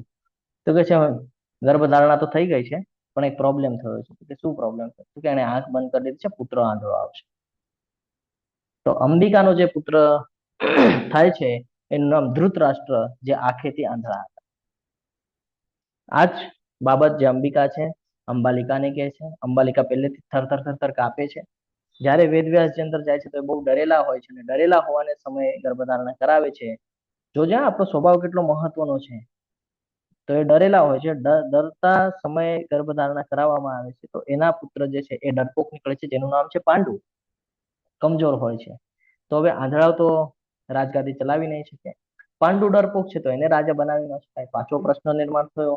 આ પહેલેથી ચાલ્યો આવે છે આ પ્રોબ્લેમ, વંશ કેમ આગળ વધારવું. તો પાછી ઈચ્છા વ્યક્ત કરે છે કે ભાઈ કાંઈક તો કરવું પડશે. તો કે ફરી એકવાર જાઓ વેદવ્યાસ કહે છે. તો વેદવ્યાસજી કહે છે ચલો લાસ્ટ ટ્રાય. અંબિકા અંબાલિકા બંને ચર્ચા કરે છે, આપસમાં ડિસ્કસ કરે છે કે આપણે બેઉને જે દાસીને મોકલાવી દઈશું. એ શું કરે છે? બંને નથી જતા, દાસીને મોકલે છે. દાસીને કઈ ખબર જ નથી કે અંદર થવાનું છે. દાસી જાય છે, બેસેલા છે શાંતિથી. વેદવ્યાસજી જાય છે, પોતાના તપના બળે ગર્ભધારણા કરાવીને આવે છે અને બારે આવીને સત્યવતીને કહે છે કે ભાઈ બધું પરફેક્ટ છે પણ અહીંયા પાછી એક પ્રોબ્લેમ થઈ ગઈ. તો કે શું? તો ભાઈ એને દાસીને મોકલાવી દીધી. બેઉમાંથી એક ત્યાં હતા ને દાસીને મોકલાવી દીધી છે. તો એ દાસી પુત્ર વિદુર. તો આવી રીતે 3 જણા થયા, ધૃતરાષ્ટ્ર, પાંડુ અને વિદુર. બરોબર છે. વિદુરની પણ એક બેક હિસ્ટ્રી છે, આપણે ફરીવાર કોક વાર ચર્ચા કરશું. અહીંયા સુધી ક્લિયર છે તમને? હરે કૃષ્ણ. થોડું ફાસ્ટ લઈએ આપણે કારણ કે ચાપ્ટરને ચાલુ કરવું પણ જરૂરી છે. બાકી આપણે ભક્તિ વૃક્ષના ક્લાસમાં અને ડિટેલ્સમાં સમજશું. હવે અહીંયા આપણે પહોંચી ગયા ધૃતરાષ્ટ્ર, પાંડુ અને વિદુરજી પાસે. વિદુરજીનું આગળનું સ્ટ્રક્ચર આપણે જાણવાની જરૂર નથી, પાંડુ અને ધૃતરાષ્ટ્રનું જાણીએ. તો ધૃતરાષ્ટ્ર આંખેથી આંધળા હતા. બીજા રાજ્ય સાથે વ્યવસ્થા વ્યવસ્થિત રીતે બનાવી અને શકુનીને અમુક વસ્તુનો ક્રોધ હતો, અમુક ગુસ્સો હતો, કારણ કે ભીષ્મ પિતામહ અને શકુની વચ્ચે પણ કાંઈક એવી વ્યવસ્થાઓ થઈ હતી, કાંઈક એવા સંબંધો બગડ્યા હતા જેનો કહીએ ને આપણે ક્રોધ શકુનીને પહેલેથી હતો. તો શકુનીએ નિશ્ચિત કરેલું હતું કે આ લોકોનો હું નાશ કરીશ, આના કુળનો હું નાશ કરીશ. આ ઈચ્છાની સાથે એ ગાંધારીને ધૃતરાષ્ટ્ર સાથે પરણાવવા માટે રાજી થાય છે અને ધૃતરાષ્ટ્ર અને ગાંધારીના લગ્ન થાય છે. અહીંયા આવીએ કુંતી માતા અને પાંડુ વચ્ચેની વાત કરીએ તો કુંતી માતાના પણ થોડા બેક પ્રસંગમાં જવું જરૂરી છે. કુંતી માતા ખૂબ નાની ઉંમરમાં હોય છે ત્યારે એમના ઘરે દુર્વાસા મુનિની હાજરી અપાય છે. દુર્વાસા મુનિ ત્યાં જાય છે. દુર્વાસા મુનિની ખૂબ સરસ રીતે સેવા કરે છે. દુર્વાસા મુનિ આનંદિત થાય છે અને વરદાનમાં એને કહે છે કે તું જેની ઉપાસના કરીશ એવો તને પુત્ર પ્રાપ્ત થશે. બાળક નાનું હોય ત્યારે એને હોય ને એવું કે ભાઈ લાવ ટ્રાય કરું, મને વરદાન મળ્યું છે તો લાવ ટ્રાય કરું. શિવજીએ પણ એક વરદાન આપ્યું હતું ભસ્માસુરને કે ભાઈ હાથ મૂકે તો ભસ્મ થઈ જાય. તો એ ટ્રાય કરવા માટે ભગવાનની પાછળ જ લાગી ગયા હતા, આપણને ખબર છે. તો એવી રીતે કુંતી મહારાણી પણ ટ્રાય લેવા જાય છે, લાવ તો જોઉં, ચેક કરું થાય છે કે જે કીધું છે. એ કરે છે સૂર્યદેવની આરાધના. સૂર્યદેવની આરાધના કરે છે તો એમને સૂર્યપુત્ર કર્ણની પ્રાપ્તિ થાય છે. હવે આટલી નાની ઉંમરે પુત્ર પ્રાપ્તિ થઈ જાય તો લજ્જાસ્પદ છે કે લગ્નની પહેલા જ પુત્રની પ્રાપ્તિ, સંભાળવાની વ્યવસ્થા પણ ન હોય ઘણી બધી. તો ગભરાઈને એને પાણીમાં વહાવી દે છે. કોને? કર્ણને. હવે આ વાત એને ખબર હતી કે શું છે શું નહીં. પાંડુ પછી જયારે પાંડુ સાથે લગ્ન થાય છે તો પાંડુ ઈચ્છા વ્યક્ત કરે છે કે મને એવો પુત્ર જોઈએ છે જે સત્યતા અને ધૈર્ય વાળો ને ધર્મનિષ્ઠ હોય એવો મને પુત્ર જોઈએ છે. તો એને આ બધી કથા સમજાવે છે કુંતી મહારાણી કે મારી સાથે એક એવો પ્રસંગ થયો છે કે જે પ્રસંગથી આપણે સમજી શકીએ છીએ કે જે પુત્ર પ્રાપ્ત કરવો હોય, જો હું એની આરાધના કરું, જો હું એની ઉપાસના કરું, તો એવો પુત્ર આપણને પ્રાપ્ત થઈ શકે છે. તમારી કઈ ઈચ્છા છે તમે મને કહો, હું પૂર્ણ કરવાનું ટ્રાય કરું છું. તો પાંડુ એને કહે છે કે મને એક ધર્મનિષ્ઠ, એક ધર્મને સંભાળવા વાળો એક પુત્ર જોઈએ છે, જે આગળ જઈને રાજ્ય સંભાળી શકે. તો કુંતી માતા કહે છે ઓકે, આની માટે તો જે યમરાજજી છે એ સૌથી વ્યવસ્થિત રીતે ધર્મ સંભાળી શકે છે ને. તમને બધાને ખબર હશે યમરાજજી કેવા છે. યમરાજજી, હરે કૃષ્ણ. હરે કૃષ્ણ. તો એ હરે યમરાજ, કૃષ્ણ પ્રભુજી, કોઈ હા બોલો. બચી ન શકે. તો એવી ઈચ્છાઓ રાખે છે અને પછી જન્મ થાય છે યુધિષ્ઠિરનો. પછી એવી જ રીતે ઈચ્છા કરે છે કે ભાઈ પવન જેવો તેજ હોવો જોઈએ ને સૌથી બળશાળી હોવો જોઈએ, પવનની જેમ બળશાળી અને તેજ હોવો જોઈએ. તો વાયુદેવનું સ્મરણ કરે છે, તો વાયુપુત્ર ભીમ. પછી ઇન્દ્રની ઉપાસના કરે છે કે ખૂબ જ કહીએ ને કે ચંચળ હોવો જોઈએ ને નિપુણ હોવો જોઈએ. તો ઇન્દ્રની ઉપાસના કરે છે તો અર્જુન, તમે જોજો એને સ્વભાવ ચંચળ છે, તરત જ એને 5 પ્રશ્ન નિર્માણ થઈ ગયા, કરુણા અને બધા, કે મારે યુદ્ધ નથી કરવું. તો એ ઇન્દ્રપુત્ર અર્જુન, એટલે ઇન્દ્રની ઉપાસના કરે છે, તો ઇન્દ્રનું સ્વરૂપ લઈને આવે છે અર્જુન. અને પછી પાંડુ કહે છે હજી 2 પુત્ર જોઈએ છે મને. તો કુંતી માતા ના પાડી દે છે, કે છે કેમ? તો કે ભાઈ વધારે જો આવી રીતે ઓલું કરીએ તો મને વેશ્યા ગણવામાં આવશે, એટલે હું કઈ બધું કઈ કરીશ નહીં. ના પાડી દે છે. પાંડુને વિચલિત થઈ રહ્યા છે પાંડુ, કે ભાઈ મને 2 પુત્ર જોઈએ છે, મારાથી તો હું બીજા લગ્ન કરીશ. તો કુંતી મહારાણી કે છે જેમ તમને યોગ્ય લાગે, રાજા છો, તમને જે યોગ્ય લાગે કરી શકો. માદ્રી સાથે લગ્ન કરે છે. હવે માદ્રીનું પણ બેકગ્રાઉન્ડનું કનેક્શન છે, એટલે એની સાથે લગ્ન થાય છે. આપણે એના બેકગ્રાઉન્ડમાં વધારે જતા નથી. માદ્રી સાથે લગ્ન કરે છે અને જંગલમાં જયારે જતા હોય છે, તો જંગલમાં જાય છે ત્યાં એક મેલ અને ફિમેલ હરણ, એની વચ્ચે રતિક્રીડા ચાલતી હોય છે. શિકાર, આ ક્ષત્રિય ધર્મ ધરાવે છે તો શિકાર કરવા જાય છે ને ધનુષ્ય ચલાવે છે. જેવું એને વાગે છે તરત જ એ મનુષ્યની જેમ પ્રગટ થાય છે અને કહે છે કે હું આમ આ તે જે કર્યું આ યોગ્ય નથી કર્યું, એમ કે છે. તો એ કે ભાઈ મારું કામ છે, હું ક્ષત્રિય છું, મને પશુ દેખાણું એટલે મેં એનો શિકાર કર્યો. કે પેલા જાણવું તો જોઈએ સાચેમાં પશુ છે કે નથી. તો એને શ્રાપ આપી દે છે કે ભાઈ તે જે સિચ્યુએશનમાં મને માર્યું છે ને, એવી સિચ્યુએશનમાં તું જયારે આવશે ને ત્યારે તું મરીશ. એટલે જયારે તું રતિ ક્રીડા કરીશ ને ત્યારે તારું મૃત્યુ થઈ જશે. આ એને બોલી દે છે. હવે આ વાત માદ્રીને ખબર છે. હવે માદ્રી છે પાંડુ સાથે કોઈ દિવસ રતિ ક્રીડા માટે રેડી થતા નથી, અને પાંડુને ઈચ્છા છે કે ભાઈ હજી 2 પુત્ર કરી દઉં. થઈ નથી રહ્યું, બીક છે, ડર છે, શું કરવાનું? કુંતી સાથે ચર્ચા કરે છે. કુંતી કહે છે કે ભાઈ મારી પાસે એવી એક યોગ શક્તિ છે, મને એવા મંત્ર ખબર છે કે જેનાથી પુત્રની પ્રાપ્તિ થાય. તો પાંડુ એને મનાવે છે કુંતીને કે ભાઈ તું માદ્રીને થોડું હેલ્પ કરને, શીખવાડને એને. 2 પુત્ર જોઈએ છે, વધારે નહીં માંગુ, 2 જ પુત્ર જોઈએ છે.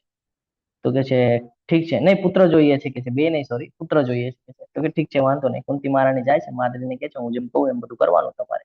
તો કે ઠીક છે. પછી બધા મંત્રો અને બધું સમજાવે છે. માદ્રી કરે છે. તો માદ્રી જેનું ચિંતન કરે છે તે સીધા અશ્વિની કુમારનું ચિંતન કરી નાખે છે. હવે અશ્વિની કુમારે 2 છે, એક છે નહીં, 2 છે. તો સીધું માદ્રીને જોડ્યા પુત્ર થાય છે, જેનું નામ નકુલ અને સહદેવ. હવે આ વાત કુંતીને ખબર પડે છે. કુંતી કહે છે કે આણે હમણાં જ મારી સાથે ચીટિંગ કરેલી છે, અને 2 પુત્રનું ઓલું કરી લીધું છે. હજી જો હું એકવાર આને ટ્રાયલ આપીશ ને તો આ હજી 2 પુત્ર કરશે, એટલે મારા 3 ને એના 4, તો મારી કરતા એક પુત્ર એનો વધારે હશે. આ તર્ક વિતર્કની સાથે કુંતી ના પાડી દે છે કે ભાઈ પહેલી જ વારમાં એને ચીટિંગ કરી છે, સેકન્ડ ટાઈમ હું એને ચાન્સ નહીં આપું. ના પાડી દે છે કુંતી મહારાણી. હવે થાય છે એવું કે ના પાડી દીધી છે. હવે માદ્રીની તો ઈચ્છા છે મારા વધારે પુત્ર થાય કુંતી કરતા. જાય છે, પાંડુને મનાવે છે. પાંડુને એવું જાય છે વનમાં, અને ત્યાં પાંડુ રતિ ક્રીડા માટે એમને ફોર્સ કરે છે. માદ્રી એમને સમજાવે છે કે ભાઈ તમારી સાથે હું ન કરી શકું, તમને શ્રાપ છે, મૃત્યુ થઈ જશે, આમ તેમ. પાંડુ માનવા તૈયાર થતા નથી, કે છે કે ભાઈ મને તો 2 પુત્ર જોઈએ છે. પાંડુ રતિ ક્રીડા કરવા જાય છે અને એનું મૃત્યુ થાય છે. હવે આનાથી માદ્રી ડરી જાય છે. માદ્રી આવીને કુંતીને કહે છે કે ભાઈ આવી રીતે બધી ગડબડ થઈ ગઈ છે. કુંતી પેલા તો માનતા નથી, પછી એક્સેપ્ટ કરે છે. પછી કુંતી કહે છે કે ભાઈ આ જે 5 પુત્ર છે આનું ધ્યાન તમારે રાખવાનું છે, તમે જાઓ, હું એમની પાછળ સતી જાઉં છું. ત્યારે સતી જવાનું ચલણ વધારે હતું, તો હું સતી જાઉં છું. તો માદ્રી કહે છે મને એટલું બધું સમજાતું નથી, મારી પાસે એટલું બધું જ્ઞાન નથી, હું સંભાળી પણ નહીં શકું, હું કેપેબલ નથી. તો કે હું એમની પાછળ સતી જાઉં છું, તમે આગળનું સ્ટ્રક્ચર સંભાળો. માદ્રી પાંડુની પાછળ સતી થઈ જાય છે. કુંતી મહારાણી પાસે ટોટલ 6 પુત્ર છે. એક કર્ણ છે જે એમણે વહાવી દીધો છે નાનપણમાં જ, અને બાકીના 5 પુત્ર યુધિષ્ઠિર, ભીમ, અર્જુન આ 3 સગા ભાઈ છે, અને નકુલ અને સહદેવ આ 2 સગા ભાઈ છે. આવી રીતે 5 પાંડવો તૈયાર થાય છે. હવે આ 5 પાંડવો જે છે આને પણ સમજવું ખૂબ જરૂરી છે. કે આ 5 પાંડવો કોઈ સાધારણ નહોતા. ભગવાનની જે બધી વ્યવસ્થા છે વ્યવસ્થા પ્રમાણે જન્મ લઈને ઉપસ્થિત હતા. તો યુધિષ્ઠિર, ભીમ, અર્જુન, નકુલ અને સહદેવ આ 5 પાંડવોના ઘરે દ્રૌપદીનું આગમન થાય છે. કેવી રીતે થાય છે આપણને બધાને ખબર છે, અર્જુનજી દ્વારા કરાવવામાં આવે છે. હવે દ્રૌપદી એની મેળે આવ્યા નથી. દ્રૌપદી અહીંયા આવ્યા એની પાછળનું કારણ છે આપણે જ્યારે અધ્યાય ચાલુ થશે એમાં આપણે સમજશું કે શું કામ દ્રૌપદી અર્જુનના ઘરમાં આવ્યા. બરાબર છે, એની મેળે નથી આવ્યા, મોકલાવવામાં આવ્યા છે. કંઈક તો રીઝન છે એની પાછળ. બીજું તો કે સુભદ્રા, બીજા જે પત્ની છે એનું નામ સુભદ્રા, જે ભગવાન કૃષ્ણના બહેન છે. અર્જુન અને સુભદ્રાનો જે પુત્ર થાય છે અભિમન્યુ, આપણને બધાને ખબર છે, જે ચક્રવ્યૂહમાં ફસાઈ ગયો હતો, જયદ્રથના વધનું જે કારણ બન્યા હતા. જેમાં અર્જુન જે પ્રતિજ્ઞા લઈ લીધી હતી કે આવતીકાલે સાંજના સૂર્યાસ્તની પહેલા હું જયદ્રથને મારી નાખીશ, નહીં તો હું અગ્નિ સ્નાન કરી લઈશ. આ વાળો જે પ્રસંગ છે આનો નિમિત્ત બન્યા હતા અભિમન્યુ. મરેલા પુત્રને લાત મારી હતી. અભિમન્યુ અને એમના પત્ની ઉત્તરા એ બંનેના પુત્રનું નામ પરીક્ષિત, જે આપણે ગ્રંથરાજ શ્રીમદ ભાગવતમાં ચર્ચા કરી છે પરીક્ષિત મહારાજની. પરીક્ષિતના પુત્ર જન્મેજય અને આવી રીતે આગળ વંશવેલી ચાલતી રહી હતી. તો આખું જયારે સ્ટ્રક્ચર જોઈએ, લેફ્ટ સાઈડનું સ્ટ્રક્ચર બાકી છે, હું 2 મિનિટમાં શેર કરી લઉં. તો ગાંધારી અને ધૃતરાષ્ટ્ર આ વચ્ચે પણ એવી જ કંઈક વ્યવસ્થાઓ થઈ હતી જેવી રીતે કુંતી અને માદ્રી વચ્ચે થઈ હતી. તો ગાંધારીને પણ એવું હતું કે ભાઈ ધૃતરાષ્ટ્ર મોટા છે અને કુંતીને મારી કરતા પહેલા જો પુત્ર આવી જાય તો રાજગાદી ઉપર એ પહોંચશે, તો મારા પુત્રને ચાન્સ નહીં મળે. આ જ બાબતનો ક્રોધ કરી એને પોતાના પેટમાં જોરથી મુક્કો મારી દીધો. તો મુક્કો મારવાને લીધે જે જીવ છે અંદર ને અંદર મૃત્યુ થઈ ગયું. હવે આ વાતની ખબર જાણ થતા એ વેદવ્યાસ પાસે જાય છે. વેદવ્યાસને કહે છે કે ભાઈ મારથી આવી ભૂલ થઈ છે. તો વેદવ્યાસજી કહે છે ઠીક છે, આ સમય તો આ જગ્યાએ એ જે માંસનો ગોળો છે એ લઈને આવી જજે. એની સાથે માટલા લેતી આવજે. 100 માટલા મંગાવે છે એની પાસે. 100 માટલા મૂકે છે. એ માંસના ટુકડાને તોડીને દરેક માટલાની અંદર મૂકે છે. એના ઉપર ઘીનો છંટકાવ કરાવવા લગાડે છે અને મંત્રની સાથે એને બંધ કરી દેવામાં લગાડે છે. અને કહે છે તું મનમાં એ જ વિચાર કરજે જેમ કુંતી વિચાર કરતી હતી ને, એમ તું પણ વિચાર કરતા ને પણ એવી રીતે પુત્ર પ્રાપ્ત થશે.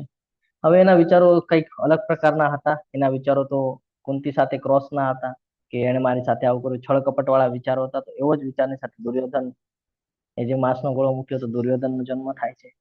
એ દુશાસન જે છે, પછી એના બાકીના પુત્રો છે, બધાના સ્વભાવ એવા હોય છે. એની અંદર વિચાર કરતા કરતા એક પુત્રીની ઈચ્છા થઈ જાય છે જે દુશાલા તરીકે જન્મ લે છે. તો જે અહીંયાથી ઘણું બધું શીખવા જેવું છે કે જે વિચારની સાથે તમે ઓલું કરો છો ને એ એક્શનમાં આવે છે.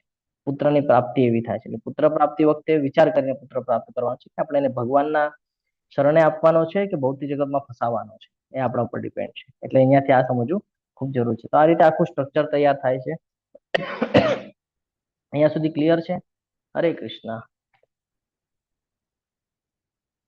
હરે કૃષ્ણ. ઓકે ઓકે, તો આપણે આગળ વધીએ. એટલે જુઓ એની મેળે કાંઈ જ થતું નથી, બધું ભગવાનના માધ્યમથી થાય છે. પણ આપણે આ જે કર્મ છે એના ફળ આપણને અવશ્ય પ્રાપ્ત થાય છે. જેને જેવી રીતે કર્મ કર્યા એવી રીતે એ લોકોને મૃત્યુલોકમાં આવવું પડે. એટલે મૃત્યુલોકમાં આવવું એ સારી વાત નથી. પોતાની જે ભૂલ છે ભૂલ સુધારવા માટે મૃત્યુલોકમાં મોકલવામાં આવે છે. તો આપણને પણ મૃત્યુલોકમાં આવેલા છે તો આપણને પણ આપણી ભૂલ સમજાવી છે અને સુધારવાની છે આપણે. એટલા માટે આખો કુરુ પરિવારનો જે ચાર્ટ છે, કુરુ પરિવારનો જે વંશજ છે, આપણે સમજવાનો પ્રયત્ન કર્યો. શરૂઆત કરીએ પહેલા શ્લોકની સાથે. તો પહેલો શ્લોક છે ધૃતરાષ્ટ્રજી દ્વારા શું કહે છે આપણે સમજવાનો પ્રયત્ન કરીએ. ધૃતરાષ્ટ્ર ઉવાચ. ઉવાચ એટલે જે બોલી રહ્યા છે એ. ઓકે, તો ધૃતરાષ્ટ્ર બોલે છે ધૃતરાષ્ટ્ર ઉવાચ, ભગવાન બોલે છે તો ભગવાન ઉવાચ, અર્જુન બોલે છે તો અર્જુન ઉવાચ, અને સંજયજી બોલે છે તો સંજય ઉવાચ. શરૂઆત થાય છે ભગવદ્ ગીતાની. નોટ ડાઉન કરતા રહેજો, સાથે ઘણું બધું લઈ જવાનું છે. તો ધૃતરાષ્ટ્ર અહીંયા કહી રહ્યા છે કે ધર્મ ક્ષેત્રે કુરુક્ષેત્રે સમવેતાયુયોત્સવઃ મામકા પાંડવાશ્ચૈવ કિમ કુર્વત સંજય. ધૃતરાષ્ટ્ર બોલ્યા કે હે સંજય, તીર્થભૂમિ કુરુક્ષેત્રમાં યુદ્ધ કરવાની ઈચ્છાથી એકત્ર થયેલા મારા તથા પાંડુના પુત્રોએ શું કર્યું? આપણે એ તો શું કહીએ, મારા ભત્રીજા શું કરી રહ્યા છે. એને શું કર્યું? મામકા પાંડવાશ્ચૈવ. આ પ્રશ્ન કરે છે એની પાછળ શું શું દેખાય છે? 4 બાબત દેખાય છે. સૌથી પહેલું આસક્તિ. શેની આસક્તિ છે? રાજ્યની આસક્તિ છે. પુત્ર મોહ જોવા મળે છે અહીંયા. બીજું શંકાસ્પદ સ્થિતિ. શું કામ શંકાસ્પદ? ધર્મ ક્ષેત્રે કુરુક્ષેત્ર. કુરુક્ષેત્રની યુદ્ધ ભૂમિ છે, આના પર મોટા મોટા યજ્ઞ કર્યા હતા અને એને વરદાન હતું કે અહીંયા ધર્મ માટે જે કાંઈ પણ કાર્ય છે હંમેશા વિજય પ્રાપ્ત કરશે. એક તો એ ધર્મ ક્ષેત્ર સિલેક્ટ કર્યું હતું યુદ્ધ કરવા માટે. એને ખબર હતી કે આપણે તો ખોટા તરફથી છીએ, આપણો પુત્ર પણ ખોટા માર્ગ ઉપર છે, આપણે તો અધર્મ કરી રહ્યા છે, ધર્મનું કાંઈ પાલન કરી રહ્યા નથી. એને આ બધું ખબર હતી અને ભયભીત હતા. એટલા માટે શંકા પણ હતી, ભયભીત પણ હતા અને આશા હતી કે ક્યાંક જીતશું. તો મામકા પાંડવાશ્ચૈવ, મારા અને પાંડુના પુત્ર મારા, જ્યાં જ્યાં આપણે જીવનની અંદર એક ધ્યાનમાં રાખવાનું છે કે એક જ વંશના હોવા પછી પણ, એક જ કુળના હોવા પછી પણ આવું આપણે પણ વૃત્તિ કરીએ છીએ, હું અને મારું મારું. તો આ હું અને મારું મારું આપણા બંધનનું કારણ બને છે. જ્યારે આપણે કહીએ છીએ કે મારું ઘર, મારા પૈસા, મારી ગાડી, મારી વસ્તુ, મારા માણસો, મારી પ્રતિષ્ઠા, જે કાંઈ પણ XY છે, જ્યારે મારું મારું મારું મારું કરીએ છીએ ને તો આપણા બંધનનું કારણ બને છે. એટલે કોઈ દિવસે મારું મારું કરવું જોઈએ ને. અહીંયા આપણું કાંઈ જ નથી, બધું અહીંયા મૂકીને જવાના છે આપણે. તો ધૃતરાષ્ટ્રની આ સૌથી મોટી ભૂલ છે કે પુત્ર મોંથી આંધળા છે. આંખેથી તો આંધળા છે જ છે, પણ બીજું તો કે જ્ઞાનથી પણ આંધળા છે, પુત્ર મોહમાં છે. જ્યારે કે સાચું શું છે સમજવું જોઈએ. આપણી પણ આવી ભૂલ થતી હોય. આપણું બાળક જ્યારે નાનું હોય, ભૂલ કરે તો એને ટોકવું જોઈએ, સમજાવવું જોઈએ. આપણે શું કરીએ છીએ એને સાથ આપીએ છીએ, જેનું પછી પરિણામ શું આવે છે? જેમ ધૃતરાષ્ટ્રના પુત્રએ બધું ખરાબ કરી નાખ્યું, બધું બગાડી નાખ્યું, એવી જ રીતે આપણા ફેમિલીમાં પણ થાય છે કે આપણા પુત્ર દ્વારા બધું તહેસ નહેસ થઈ જાય છે. રીઝન, આપણે એને નાનપણથી સમજાવતા નથી. આપણે એને બધી બાબતોમાં સપોર્ટ કરીએ છીએ. સપોર્ટ ત્યાં જ કરવો જોઈએ જે યોગ્ય હોય. બધી જગ્યાએ સપોર્ટ કરવો એ વ્યાજબી નથી. આ આપણને અહીંયાથી આ માધ્યમથી સમજાય છે. એને ખબર હતી કે પોતે ખોટું કરી રહ્યો છે, પાંડવો સાથે બહુ મોટો અન્યાય થઈ રહ્યો છે, રાજ્યોમાંથી લોકોને ભગાડી દેવામાં આવેલા છે. લાક્ષાગૃહની ઘટના આપણે એમાં જોઈ શકીએ, દ્રૌપદીનું જે અપમાન કરેલું છે, ઘણા બધા પ્રસંગો છે. આ તો મને યાદ આવે છે તો તમારી સાથે શેર કરું છું. તો આંખોથી બંધ હોવું એટલું બધું જોખમી નથી જેટલું જોખમી આપણે આ પુત્ર મોહમાં અથવા તો સત્યતા જે છે એના પ્રત્યે આપણે અંધ થઈએ. એટલે સાચી બાબત હંમેશા આપણે એમ કરીએ ને કે મારો ફ્રેન્ડ છે તો ખોટામાં હું એનો સાથ આપી દઉં, નહીં આપવાનો કોઈ દિવસે. અહીંયા સમજાવે છે ખોટું આપણને બંધનમાં બાંધે છે. ખોટાનો સાથ કોઈ દિવસે આપવો જોઈએ નહીં. આ સમજવું ખૂબ જરૂરી છે. જ્યાં આપણને લાગે કે ધર્મ વિરુદ્ધ થઈ રહ્યું છે, ધર્મના વિરુદ્ધમાં થઈ રહ્યું છે, સત્યતાના વિરુદ્ધમાં કઈ વસ્તુ જઈ રહી છે, ત્યાં વિરોધ નોંધાવવો જરૂરી છે. વિરોધ નહીં નોંધાવો તો એની સાથે આપણે પણ ફસાઈ જઈએ છીએ. અહીંયા સમજાય છે કે જ્યારે ધૃતરાષ્ટ્રને સમજાઈ રહ્યું હતું કે બધું ખોટું થઈ રહ્યું છે, મારો પુત્ર પણ ખોટું કરી રહ્યો છે, તો એને ટોકવાની બદલે એને સપોર્ટ કર્યો. એમાં બધું તહેસ નહેસ થઈ ગયું. અને આ બધું ક્યાં ચાલી રહ્યું હતું? કુરુક્ષેત્રના યુદ્ધના મેદાનમાં. કુરુક્ષેત્રનું યુદ્ધનું મેદાન, એને એવી રીતે વરદાન મળેલું હતું કે ત્યાં જે કાંઈ પણ કાર્ય થશે એ બધું ભગવાન માટે થશે, તો હંમેશા એનો વિજય થશે. ભગવાનના પક્ષમાં રહેવું એ પોતાની રાજકીય મુત્સદ્દેગીરી અને ભૌતિક નિપુણતા કરતા લાખો ગુણ ચડિયાતું છે. એટલે અહીંયા એ સમજાવે છે કે સત્યતાને પકડીને ચાલવું, ધર્મનિષ્ઠ રહેવું એ આપણી માટે બહુ સારું છે. જો આપણે ખોટા માર્ગ ઉપર જશું, ખોટા બાબતમાં જો આપણે સહકાર નોંધાવશું, તેનાથી આપણું પતન નિશ્ચિત છે. એ અહીંયા આપણને સમજાવે છે. ધર્મને અને શાસ્ત્રને પકડીને ચાલવું ખૂબ જરૂરી છે. હવે જ્યારે આ બાબત ખબર પડી જાય છે ને તો એ તર્ક વિતર્ક ચાલુ થાય છે. શું થાય છે? તર્ક વિતર્ક ચાલુ થાય છે. આપણા ફેમિલીના અંદર પણ આવા ઘણા બધા લોકો જોવા મળશે. માફ કરજો, ખોટું નહીં લગાડતા, પણ જે સત્યતા છે હું તમારી સાથે શેર કરું છું. ઘણી બધી જગ્યાએ તમને આ બધું જોવા મળશે. ઘણા બધા ફેમિલીના અંદર આવું જોવા મળે છે કે આ મારો, ઓલો તારો, આવી રીતે કરવામાં આવે છે કે ભાઈ આનો મારો કઈ સંબંધ નથી, જ્યારે કે રિલેશન હોય છે તો પણ. બરાબર છે? આવું જોવા મળે છે. એની જ ભૂલ હવે ફરીથી કરી રહ્યા છે એના પુત્ર દુર્યોધન. કેવી રીતે કરે છે? સંજયજી અહીંયા એક્સપ્લેન કરી રહ્યા છે. સંજય ઉવાચ દ્રષ્ટા તુ પાંડવાનેકં વ્યુઢં દુર્યોધનસ્તદા આચાર્યમ ઉપસંગમ્યમ રાજા વચન અબ્રવીત.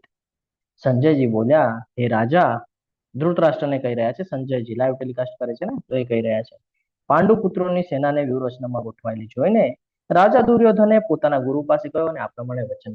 જ્યારે કે રાજા હતા જ નહીં તો પણ શું અહીંયા સંબોધન કરેલું છે? રાજા દુર્યોધને. દેખાઈ આવે છે કયા મોહમાં છે? રાજા બનાવવાના મોહમાં છે. આ સમજવું જરૂરી છે. આપણે પણ આવી બધી ભૂલ કરીએ છીએ કે નહીં? હા, થાય છે કે નહીં આપણાથી પણ ભૂલ? તો અહીંયા એક વાત જોવા જેવી છે. ચિંતા એટલા માટે થઈ રહી છે કે સામા પક્ષે જે વ્યૂહરચના છે પાંડુ પુત્રોની, એની અંદર ભીમ છે, ગદાધારી ભીમ, સાધારણ નહોતા, વાયુપુત્ર હતા, બહુ વેગવાન હતા, બહુ શક્તિશાળી હતા. અર્જુનજી શસ્ત્ર વિદ્યામાં બહુ નિપુણ હતા, ચપળ હતા, ચંચળ હતા. યુધિષ્ઠિર સત્યતાને પકડીને ચાલતા. યુધિષ્ઠિર પણ કઈ સાધારણ વ્યક્તિ નહોતા. નકુલ સહદેવની વાત કરીએ તો એ પણ અશ્વિની કુમારોનો વારસો લઈને આવ્યા હતા, એટલે એ પણ શ્રેષ્ઠ હતા. એની સાથે દુષ્ટધુમ, જે લોકોના ટીમના કહે ને કે સેના નાયકોમાંના એક હતા. દુષ્ટધુમ જે દ્રુપદ પુત્રેણ છે, આગળના શ્લોકમાં આવશે દુષ્ટધુમ કોણ છે. શિખંડી, જે અંબા તરીકે હતી, શિખંડી તરીકે જન્મ લીધેલો હતો. શું કામ? તો ભાઈ ઈચ્છા મૃત્યુનું જેને વરદાન છે એનો નાશ કરવા માટે. અને સાત્વિકી, આવા ઘણા બધા યોદ્ધાઓ હતા જે પાંડવોના ટીમમાં વિરાજમાન હતા. એટલે ખૂબ કહીએ ને કે દુર્યોધન બારેથી જોઈએ તો બહુ આત્મવિશ્વાસી દેખાતો હતો કે ભાઈ બહુ કે આપણે કંઈક કરી લેશું, પણ અંદરથી જોઈએ તો ડરપોક હતો. શું કામ ડરતો હતો? કારણ કે એને પાંડવોની શક્તિનું જ્ઞાન હતું કે પાંડવો પાસે શું શક્તિ છે, કેવા યોદ્ધાઓ છે, અને બીજું સૌથી મહત્વનું એટલે એ લોકો સાથે કૃષ્ણ છે. કૃષ્ણ એટલા માટે એ ડરે છે કારણ કે કૃષ્ણએ જે કીધું છે એ કૃષ્ણ કરે છે. એના ઘણા બધા અનુભવ એ લોકોએ લીધેલા હોય છે સમગ્ર સમય દરમિયાન, કે કૃષ્ણ જે બોલે છે એ કરે છે. અને એમના જે મામા છે શકુની, દર વખતે ટોકતા હોય છે કે ભાઈ કાંઈ પણ કરો પણ આ કૃષ્ણ છે બધું જાણી લે છે, તો એનાથી બહુ એલર્ટ છે. આખા યુદ્ધમાં સૌથી મેન કોઈ હોય પાંડવોમાં તો અર્જુન પણ નથી કે છોટા કૃષ્ણ છે, એના પર ધ્યાન રાખજો એમ કે છે. જો એ કઈ ગડબડ કરી નાખશે ને તો તમારું બધું પૂરું થઈ જશે. એટલે અર્જુનને મેન ના સમજતા કૃષ્ણને મેન સમજજો, એમ ત્યાં સમજાવવામાં આવે છે શકુનીના માધ્યમથી. આગળ વધીએ. પશ્યેતામ પાંડુ પુત્રાણામ આચાર્ય મહતી ચમુમ વ્યુઢા દ્રુપદ પુત્રેણ તવે શિષ્યેન ધીમતા. આપણા ફેમિલીના અંદર પણ આવા ઘણા બધા લોકો હોય છે જે આપણને વગર કારણના ઉશ્કેરાવે છે. ઉશ્કેરાવે છે કે નહીં, કેવી રીતે અહીંયા સમજીએ. એ શું કરી રહ્યા છે કે સામે પક્ષે યોદ્ધાઓ છે ને મોટા મોટા, તો હવે હું મારા ટીમના લોકોને ઉશ્કેરાવું કે જેનાથી એના વિરુદ્ધમાં જાય અને ક્રોસ થાય અને મારવા માટે તૈયાર થાય. એટલે હવે ઉત્સાહ વધારી રહ્યા છે. કેવી રીતે વધારે છે? ખોટા માધ્યમથી. કયું માધ્યમ અપનાવ્યું એમણે? વ્યુઢા દ્રુપદ પુત્રેણ. દ્રુપદ પુત્રેણ એ કહી શકતા હતા કે દુષ્ટધૂમ જે તમારો શિષ્ય છે, પણ શું શબ્દ વાપર્યો? દ્રુપદ પુત્રેણ. જો તમારો કોઈ દુશ્મન હોય અને એનો પુત્ર આવે ને હું તમને તમારા દુશ્મનની યાદ અપાવું તો તમે તરત જ જૂના કાળમાં પૂછી જશો ને કે હા એને મારી સાથે આવું કર્યું હતું, મારે બદલો લેવો જોઈએ. થાય ને એવું? આવી રીતે ઉશ્કેરાવાના કામ આપણને ઘણા લોકો કરે છે. આપણે ઉશ્કેરાવાનું કે નહીં આપણા ઉપર છે. શું કથા છે આપણે જોઈએ. દ્રોણાચાર્ય અને દ્રુપદ રાજા જે છે એ બંને નાનપણના દોસ્તારો હતા, ફ્રેન્ડ હતા, સાથે ભણેલા હતા, સાથે જ્ઞાન લીધેલું હતું. અને જ્યારે આપણે સ્કૂલ કોલેજ છોડીએ તો કેમ એકબીજાને કહીએ કે ભાઈ ભવિષ્યમાં ક્યારે પણ જરૂરત પડે તો યાદ કરજે ને મને. એવી રીતે એમણે એકબીજા સાથે ચર્ચા કરી હતી કે જ્યારે પણ જરૂરત પડે તો મને નિસંકોચ પણ યાદ કરજો, હું તને ઉપયોગી ઠરીશ. તો કે વાંધો નહીં. હવે આ દ્રોણાચાર્ય છે તો બ્રાહ્મણ હતા. બ્રાહ્મણનું કામ છે કે ભાઈ જે કાંઈ પણ મળે એનાથી ગુજરાન ચલાવવું અને જ્ઞાન બીજાને આપવું અને ભગવાનની ભક્તિ કરવી, આ એનું કામ છે. તો આ કરતાની સાથે સાથે એમનું જીવન જીવવાનું મુશ્કેલ થતું ગયું. એમની પાસે કોઈ વ્યવસ્થા નહોતી કે જેનાથી એ પોતાનું ગુજરાન ચલાવી શકે. થાય છે એવી સિચ્યુએશન, ગુજરાન ચલાવવામાં પ્રોબ્લેમ થાય છે અને યાદ આવે છે એના ફ્રેન્ડ. આપણને પણ આપણા ફ્રેન્ડ યાદ આવે ને, એમ એને પણ એના ફ્રેન્ડ યાદ આવે છે ને કે છે કે મારો ફ્રેન્ડ તો રાજા છે, લાવને એની પાસે જઈને થોડી હેલ્પ માંગી આવું. એની પાસે જાય છે રાજમહેલમાં અને ત્યાં જઈને એને કહે છે કે ભાઈ દ્રુપદભાઈ તમે મને કીધેલું હતું ને, જો હું આવ્યો તમારી પાસે અને એને કહે છે કે ભાઈ મને થોડુંક જમીન, થોડીક ગાય ને આપી દો જેનાથી હું મારું ગુજરાન ચલાવી શકું, થોડીક હેલ્પ કરી દો ને. તો આજે દ્રુપદ રાજા છે એ બધા મહેલમાં બેસેલા છે, એની સામે શું કે છે ખબર છે? તારીને મારી બરાબરી થાય નહીં, ચલ ચાલ્યો જા અહીંયા. ઇન્સલ્ટ કરે છે. કોની? બ્રાહ્મણની, દ્રોણાચાર્યની. હવે બ્રાહ્મણનો એક સ્વભાવ રહ્યો છે, એ ત્યારે ભલે કાંઈ ન બોલે પણ એનો કાંટો કાઢે. આ બ્રાહ્મણનો સ્વભાવ પહેલેથી છે. તમે જોશો તો તમને ખબર પડી જશે કે હા આવા સ્વભાવ વાળા બ્રાહ્મણ હોય છે. આ પહેલેથી છે. બોલશે કાંઈ નહીં ત્યારે, પણ એનો કાંટાનો જવાબ કાંટાથી આપશે. માઇન્ડમાં રાખે છે કે ઠીક છે મારું ઇન્સલ્ટ કર્યું છે, હું પણ તારું 4 લોકોમાં ઇન્સલ્ટ કરાવીશ. કે ઓકે, નીકળી જાય છે ચૂપચાપ ત્યાંથી. બધાને વિદ્યા આપી રહ્યા છે, કૌરવોને પાંડવોને બધાને વિદ્યા, ધનુર્ની વિદ્યા શીખવાડી રહ્યા છે ખૂબ સરસ રીતે નિપુણતાથી. હવે જયારે શીખી લે છે ને તો ગુરુ દક્ષિણા આપવી પડે. ખબર છે ને ગુરુ દક્ષિણામાં? તો પાંડવો કહે છે કે ભાઈ અમે સરસ રીતે શીખ્યા છે, તમારી કૃપા છે, બોલો ગુરુ દક્ષિણામાં શું જોઈએ? તો મારી ગુરુ દક્ષિણા એ જ છે, મારે તમારી પરીક્ષા લેવી છે. તો કે શું?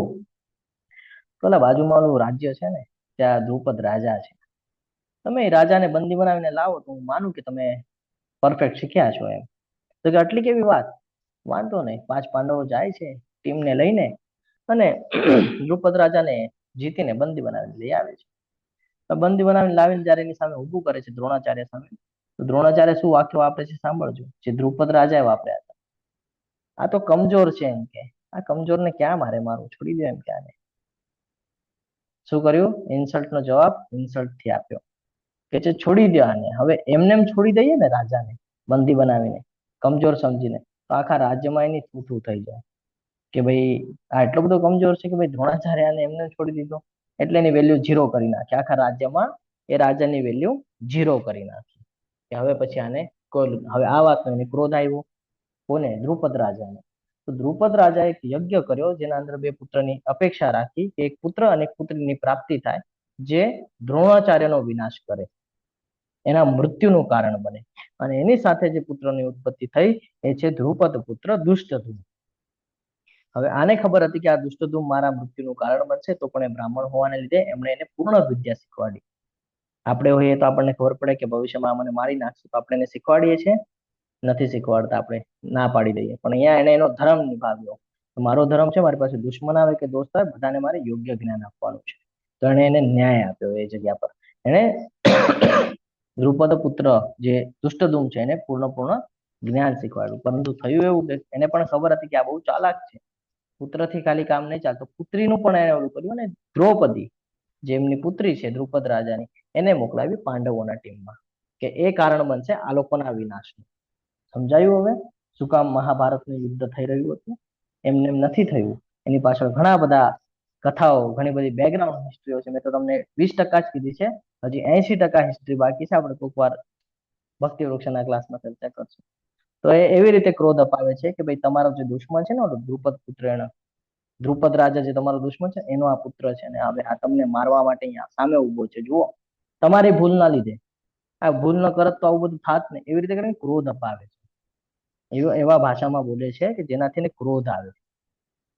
ક્રોધ આવશે તો મારવા તૈયાર થશે ને. યુદ્ધ કેવી રીતે થાય? જયારે હું તમને ક્રોધ અપાવું તો તમે 2 શબ્દ એક્સ્ટ્રા બોલશો ને, તો ક્યાંથી બોલશો? તો એ એવી રીતે ઉશ્કેરાવાનું કામ કરે છે. આવી રીતે ઘણા બધા લોકો આપણને ઉશ્કેરાવે કે જો આવું થાય છે, જો આણે આમ કર્યું અને તું કાંઈ બોલતો નથી. કોઈ દિવસે નથી ઉશ્કેરાવાનું. બહુ શાર્પ માઇન્ડથી ચાલવાનું છે. સામેવાળો કઈ પણ રીતે આપણને પ્રેશરાઇઝ કરી શકે છે. તો આવી રીતે અહીંયા જોઈ શકીએ છીએ કે આપણી સાથે પણ આવી બધી ઘટનાઓ થાય છે. આપણે એનાથી એલર્ટ રહેવાનું છે. વાત કરીએ અક્ષૌહિણી સેના, જે ભગવાને કીધેલું હતું કે એક સાઈડ મારી નારાયણ સેના ને એક સાઈડ તો આપણે 1-2 મિનિટમાં અક્ષૌહિણી સેના શું છે સમજી લઈએ ને પછી આગળ વધીએ. મહાભારત આ ક્યાંથી હું તમને કહું છું તો કે મહાભારત આદિ પર્વ 2.15 થી 23 ના જે શ્લોક છે એની અંદર આ મૂકવામાં આવેલું છે. સંદર્ભ અહીંયા ઉપર લખીને આપેલો છે આપણને. તો જોઈએ આપણે નીચેથી શરૂઆત કરશું તો આપણને સમજાશે. એક પાથી કોને કહેવાય? તો જેની અંદર એક રથ હોય, એક હાથી હોય, 3 સૈનિક અને ઘોડાઓ હોય અને 5 પાયદળો હોય. આ એક સંયોજન છે. આ સંયોજનને કહેવાય છે પાથી. અને આને કોણ સંભાળે છે? આને જે કંટ્રોલ કરે એનું નામ પાથીપાલ. સેનામુગમ 3 રથ, 3 હાથી, 9 સૈનિકો સાથેના ઘોડા અને 15 પાયદળ સૈનિકો. આને કહેવાય છે સેનામુખી. એટલે તમે એમ સમજી લો એક ઝુંડ છે. એક ઝુંડ ઊભું હોય, પછી બીજું ઝુંડ, પછી એટલે આ એક ઝુંડ, પછી બીજું ઝુંડ, પછી ત્રીજું ઝુંડ, પછી ચોથું ઝુંડ. આવી રીતે આખા સૈનિકોને ફેલાવેલા હોય અને આ લોકોના ટીમના લીડર હોય. એટલે ફોર એક્ઝામ્પલ તમારે જો આ રથ, હાથી, સૈનિકો, ઘોડાઓ જે ફર્સ્ટ વાળા છે, જે પાથી છે, બરાબર છે, એને કાંઈ સૂચના મોકલવી હોય ને તમારે બધાને સેપરેટ કહેવાની જરૂર નથી. તમારે ખાલી કોને કહેવાનું છે? પાથીપાલને એક સૂચના કરી દેવાની છે. પાથીપાલ આખાને કહી દે છે. એવી જ રીતે નીચે જઈએ તો અક્ષૌહિણી સેના સુધી આપણે પહોંચ્યા. કાઉન્ટ છે, હું સમય ન જાય એટલા માટે નથી લેતો, તમે જોઈને સમજી શકો છો. તો અક્ષૌહિણી સેના એટલે શું? તો કે 21,870 રથ, 21,870 હાથી, 65,610 સૈનિકો સાથેના ઘોડાઓ અને 1,09,350 પાયદળ સૈનિકો. આને કહેવાય અક્ષૌહિણી સેના. અને અક્ષૌહિણી સેનાના જે નેતા હોય એનું નામ છે મહાસેનાપતિ. હવે ફોર એક્ઝામ્પલ મહાસેનાપતિને કાંઈ માહિતી નીચે મોકલાવી હોય તો એ પાથીપાલ પાસે નહીં જાય. એ કહેશે અનિકાધિપતિને, અનિકાધિપતિ કહેશે સેનાપતિને, સેનાપતિ પછી પૂતનાધિપતિને કહેશે, એ વાહિનીપતિને કહેશે, એ ગણનાયકને કહેશે, એ નાયકને કહેશે, સેનામુખીને કહેશે અને પાથીપાલ. એ કોઈ સેપરેટલી મિટિંગ લેવા નહીં બેસે. જ્યારે રાતના યુદ્ધ પૂરું થઈ જાય એટલે આજે ટીમના જે વડા છે ને આ લોકોની મિટિંગ ચાલે, જેને આપણે કેબિનેટ મિટિંગ, અત્યારના સમયમાં કેબિનેટ મિટિંગ કહેવાય. આવી કેબિનેટ મિટિંગ ચાલે. કેબિનેટના બધા નેતાઓ એ લોકો પછી ડિસિઝન લે કે ભાઈ આવતીકાલે ક્યાં ચક્રવ્યૂહ કરવાનું છે, ક્યાં કોને મારવાનું છે, કોણ કોને કંટ્રોલ કરશે, કોણ કોની સામે ઉભા રહેશે, કઈ ટીમ ક્યાં જશે. આ બધું નિર્ણય આ જે વિભાગના વડા છે એ કરે. ઓકે, અહીંયા સુધી ક્લિયર છે. હવે ઉપરના પાર્ટમાં આવીએ. તો અક્ષૌહિણી એટલે સમજી ગયું. એક અક્ષૌહિણી એટલે કેટલું? 21,870 રથ, 21,870 હાથીઓ, 65,610 ઘોડાઓ અને 1,09,350 સૈનિકો. આને કહેવાય એક અક્ષૌહિણી. આવી 7 અક્ષૌહિણી સેના પાંડવો પાસે હતી અને 11 અક્ષૌહિણી સેના કૌરવો પાસે હતી. સમજવા જેવી બાબત છે. કૌરવો પાસે ટીમ વધારે હતી, અક્ષૌહિણી સેના પણ વધારે હતી. પાંડવો પાસે ખાલી 5 પાંડવો અને 7 અક્ષોની સેના. તો પણ એ જીતી ગયા. રીઝન, કૃષ્ણ એની સાથે હતા. બીજી વાત, સેનાપતિ તરીકે દુષ્ટધુમ્ન હતા. દુષ્ટધુમ્નની સામે જોવા જઈએ તો સમય સમય બધા બદલાયા છે. તમે મહાભારત વાંચ્યું હશે તો તમને ખબર હશે કે ભીષ્મ, દ્રોણ, કર્ણ, શૈલ્ય અને દુર્યોધન આ લોકોએ વારે વારે સેનાપતિ પદ સ્વીકારેલું છે અને ચલાવેલું છે. મહારથીઓની વાત કરીએ તો 60,000 વોરિયર્સ એટલે 60,000 સૈનિકો હોય જે અર્જુન જે છે એને કંટ્રોલ કરતા હતા. અને સામેની સેનામાં જોઈએ તો ત્યાં ભીષ્મ, દ્રોણ, કર્ણ અને અશ્વત્થામા એ લોકો કંટ્રોલ કરતા હતા. એનાથી નીચે આવે તો યુધિષ્ઠિર, ભીમ, દુષ્ટધુમ્ન, ઘટોત્કચ, સત્યકી અને યુયુત્સુ આ લોકો પણ અમુક સેનાના સેનાપતિ હતા. સામે જોઈએ તો શૈબ્ય, સોમદત્ત, ભૂરિશ્રવા, ભગદત્તા, જયદ્રથ અને કૃતવર્મા આ લોકો કૌરવો તરફથી હતા. હવે આ બધાની બાબતમાં આપણે ડિટેલ્સમાં ચર્ચા ભક્તિ વૃક્ષામાં કરશું અને અત્યારે થોડી થોડી ચર્ચા આપણે કરી ને આગળ વધશું. ઠીક છે, આગળ વધીએ તો આ સેનામાં ચોથા શ્લોકમાં કહે છે કે ભાઈ આ સેનાની અંદર ભીમ તથા અર્જુન જેવા અનેક વીરો ધનુર્ધરો છે, જેમ કે મહારથી યુયુધાન, વિરાટ તથા દ્રુપદ. દુર્યોધનનું જે આવું વર્તન કરવાનું છે ને એની પાછળ રીઝન છે, કારણ કે એને અંદરથી બહુ ભય છે. પાંડવોની સેનાને જોઈને ખૂબ વ્યાકુળ થઈ ગયા છે કે ઓલરેડી બધા વિદ્યમાન છે. અર્જુનની વાત કર તો અર્જુને એવા બધા યુદ્ધ કરેલા છે. ભીમની વાત કર તો ભીમ પણ એવા છે. વિરાટની વાત કરે, યુયુધાનની વાત કરે, દ્રુપદની વાત કરે, આ બધા પોતપોતામાં નિપુણ છે, બધા શ્રેષ્ઠ યોદ્ધાઓ છે. એટલે એ લોકોનું નામ લે છે કે જેનાથી આ જે આચાર્ય છે, દ્રોણાચાર્ય છે, એ ક્રોધિત થાય અને એને મારવા માટેની યોજનાઓ હજી ફાસ્ટ રીતે, હજી સરખી રીતે, સારી રીતે બનાવી શકે. એટલે આ સમજવું જરૂરી છે. દુર્યોધન દ્રોણાચાર્ય ઉપર ક્રોધ કરવા માંગતો હતો કે ભાઈ તમારી એક ભૂલ કેટલી બધી નડી રહી છે, જુઓ તમે આ બીજાને શીખવાડ્યું ને, આજે તમારા ઓપોઝિટમાં ઉભા છે આ ભીમ ને બધા કેવા મોટા મોટા છે, તમે શું કરી રહ્યા છો? એવી રીતે કરીને એને કહે ને કે ઉગ્ર કરવા માંગતા હતા, એને પ્રેશરાઇઝ કરી રહ્યા હતા. યુયુધાન હોય, સાત્વિકી હોય, આ બધા ખૂબ મહત્વના યોદ્ધાઓ હતા. યુયુધાન, સાત્વિકીની જો તમને થોડીક વાત કરું તો એ ભગવાન કૃષ્ણના બહુ મોટા ભક્ત હતા અને યદુવંશના મહાન યોદ્ધા હતા સાત્વિકી, યુયુધાન. જો તમે મહાભારત વાંચ્યું હોય તો તમને એમાં ખબર પડશે. તો એનો સીધો સંબંધ હતો શ્રી કૃષ્ણ સાથે ને ભગવાન કૃષ્ણ ઉપર એને વિશ્વાસ હતો. એટલે આ બધાની ચિંતા થતી કે બધા ભાઈ કૃષ્ણના ફેવરના છે અને આ કૃષ્ણ તો છળિયા છે, ક્યારે છલ કરી નાખશે કેતા નહીં આવડે. એટલે બધા વિરાટ હતા. તો વિરાટે પાછું રાજાનું પણ નામ છે. જે અજ્ઞાતવાસ દરમિયાન તમને બધાને થોડુંક માહિતી માટે યાદ અપાતું કે અજ્ઞાતવાસ થઈ રહ્યો હતો ને ત્યારે વિરાટ રાજા છે ને એમના રાજ્યમાં પાંડવો રહ્યા હતા અજ્ઞાતવાસના સમયે. એટલે એ વિરાટ રાજા છે. તો એ એટલા માટે સમય, બાકી દ્રુપદ પુત્રને આપણને બધાને ખબર છે શું એ લોકોની જૂની દુશ્મની છે. એ દુશ્મની માટે તો દુર્યોધન દ્રોણાચાર્યની નબળાઈને ઉજાગર કરવા માંગતો હતો, બતાડવા માંગતો હતો કે તમારી એક ભૂલ જો કેટલી નડી રહી છે. ક્રોધ કરી રહ્યો હતો દ્રોણાચાર્ય ઉપર. આચાર્ય ઉપર કોઈ દિવસ આવું ક્રોધ કરાય કે ન કરાય, એટલે આ સમજવું જરૂરી છે. આગળ વધીએ. દુષ્ટકેતુ ચેકિતાન કાશી રાજશ્ચ વીર્યવાન પુરુજિત કુંતી ભોજશ્ચ શૈબ્યશ્ચ નરપુંગવ. તદુપરાંત દુષ્ટકેતુ, ચેકિતાન, કાશીરાજ નરેશ, પુરુજિત, કુંતી ભોજ તથા શૈબ્ય જેવા મહાન શક્તિશાળીઓ યોદ્ધાઓ પણ છે. બધા એના નામ લે છે, શું કામ લે છે? એની પાછળ રીઝન છે. હા, આ બધા યોદ્ધાઓના નામ લેવાની પાછળ રીઝન છે કે બતાડવા માંગે છે કે આ બધા કોઈ સાધારણ છે નહીં. હા, દુર્યોધન દ્રોણાચાર્યને એ બતાડે છે કે આ પાંડવોને કઈ બહુ હળવાશથી લેવાની જરૂરત નથી કે છે આ બધા મહાન છે. ક્યારે આપણને આપણો કાર્યક્રમ પૂરો કરી નાખશે આપણને ખબર નહીં પડે. અને બીજી બાબત એટલે એમ બતાડે છે કે તમે આચાર્ય છો ને, તમે ભલે એના ગુરુ હોય પણ આ બધા તમારા કરતા શ્રેષ્ઠ છે એવું બતાડે છે. એટલે આ બધા શક્તિશાળી છે અને એક સાઈડ આપણે યુદ્ધ કરવાનું છે તો આપણે સક્ષમ નથી એવું બતાડે છે. તો તમે જ હવે કરી શકો છો. એટલે દુર્યોધન બારેથી ઘણો બધો આત્મવિશ્વાસ બતાવતો પણ અંદરથી સૌથી મોટા ડરપોક હતા.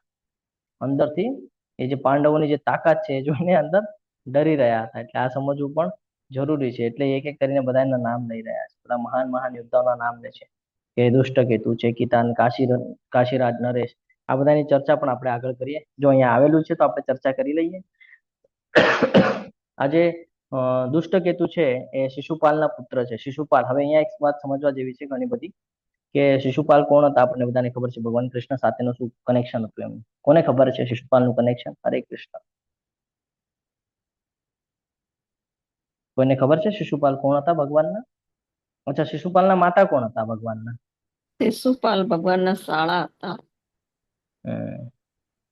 આ સમજવું જરૂરી છે કે શિશુપાલ જે છે એ અધર્મ તરફ છે, અજ્ઞાનતામાં છે, જ્યારે એનો પુત્ર દૃષ્ટકેતુ એ ભગવાનનો શુદ્ધ ભક્ત છે.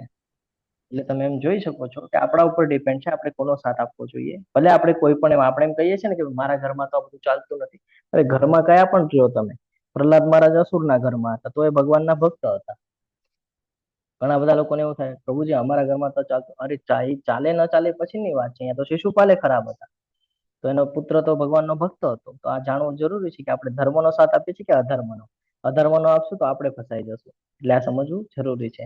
જો પાંડવો તકી લડ્યા હતા, પાંડવોની સાઈડથી હતા. શિશુપાલ ભગવાન કૃષ્ણની વિરુદ્ધ હતા, જે આપણને બધાને જ્ઞાત છે. પછી કેવી રીતે એનો અંત થયો હતો એ પણ આપણને બધાને જ્ઞાત છે. અને ભગવાન કૃષ્ણની વિરુદ્ધ હતા પણ પાંડવોની નહીં. આ શિશુપાલ છે એને પાંડવોથી કોઈ વેરઝેર નહોતું. એને ખાલી કોની સાથે દુશ્મની હતી? કૃષ્ણ સાથે દુશ્મની હતી. તો આ ભયંકર યુદ્ધમાં દ્રોણે દૃષ્ટકેતુનો વધ કર્યો હતો. કોણે? દ્રોણાચાર્યએ. કોને માર્યું હતું? દૃષ્ટકેતુને. આ સમજવા જેવું છે. કેવી રીતે માર્યું, શું માર્યું, આપણે ભક્તિ વૃક્ષમાં ચર્ચા કરશું.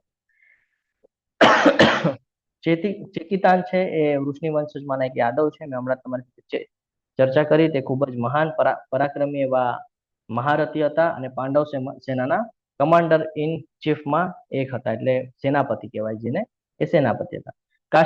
કાશીરાજ નરેશ તો આ કાશીના રાજા હતા અને પાંડવોના સાઈડથી લડ્યા હતા. પુરુજીત અને કુંતીભોજ, આ બંને કુંતીના ભાઈઓ હતા. શૈબ્ય છે એ મહારાજ યુધિષ્ઠિરના સસરા હતા. તેમની પુત્રી દેવિકાના લગ્ન યુધિષ્ઠિર મહારાજ સાથે થયા હતા. તે નરપુગવ તરીકે ઓળખાય છે, પુરુષોમાં શ્રેષ્ઠ છે અને તે એક શક્તિશાળી પરાક્રમી યોદ્ધા તરીકે ઓળખાય છે. જેટલા પણ લોકો હતા એ કોઈ સાધારણ લોકો હતા નહીં, બધા શ્રેષ્ઠ લોકો હતા. અને અહીંયા આપણે વિરામ લઈએ છીએ કારણ કે સમય થઈ ગયો છે. બાકીના જે યોદ્ધાઓ છે એની ચર્ચા આપણે આવતીકાલે કરશું. તમે બધા ખૂબ શાંતિપૂર્વક સાંભળ્યું એટલે તમારા બધાનો ખૂબ ખૂબ આભાર વ્યક્ત કરું છું. વાંછાકલ્પતરુભ્યશ્ચ કૃપા સિંધુભ્યૈવ ચ પતિતાનાં પાવનેભ્યો વૈષ્ણવેભ્યો નમો નમઃ. અનંત કોટી વૈષ્ણવ વૃંદ કી જય, ભગવદ ગીતા કી જય, શ્રીલ પ્રભુપાદ કી જય, સદગુરુદેવ કી જય. હરે કૃષ્ણ હરે કૃષ્ણ કૃષ્ણ કૃષ્ણ હરે હરે, હરે રામ હરે રામ હરે રામ રામ હરે હરે હરે. હરે. હરે કૃષ્ણ પ્રભુજી, દંડવત પ્રણામ. હરે કૃષ્ણ.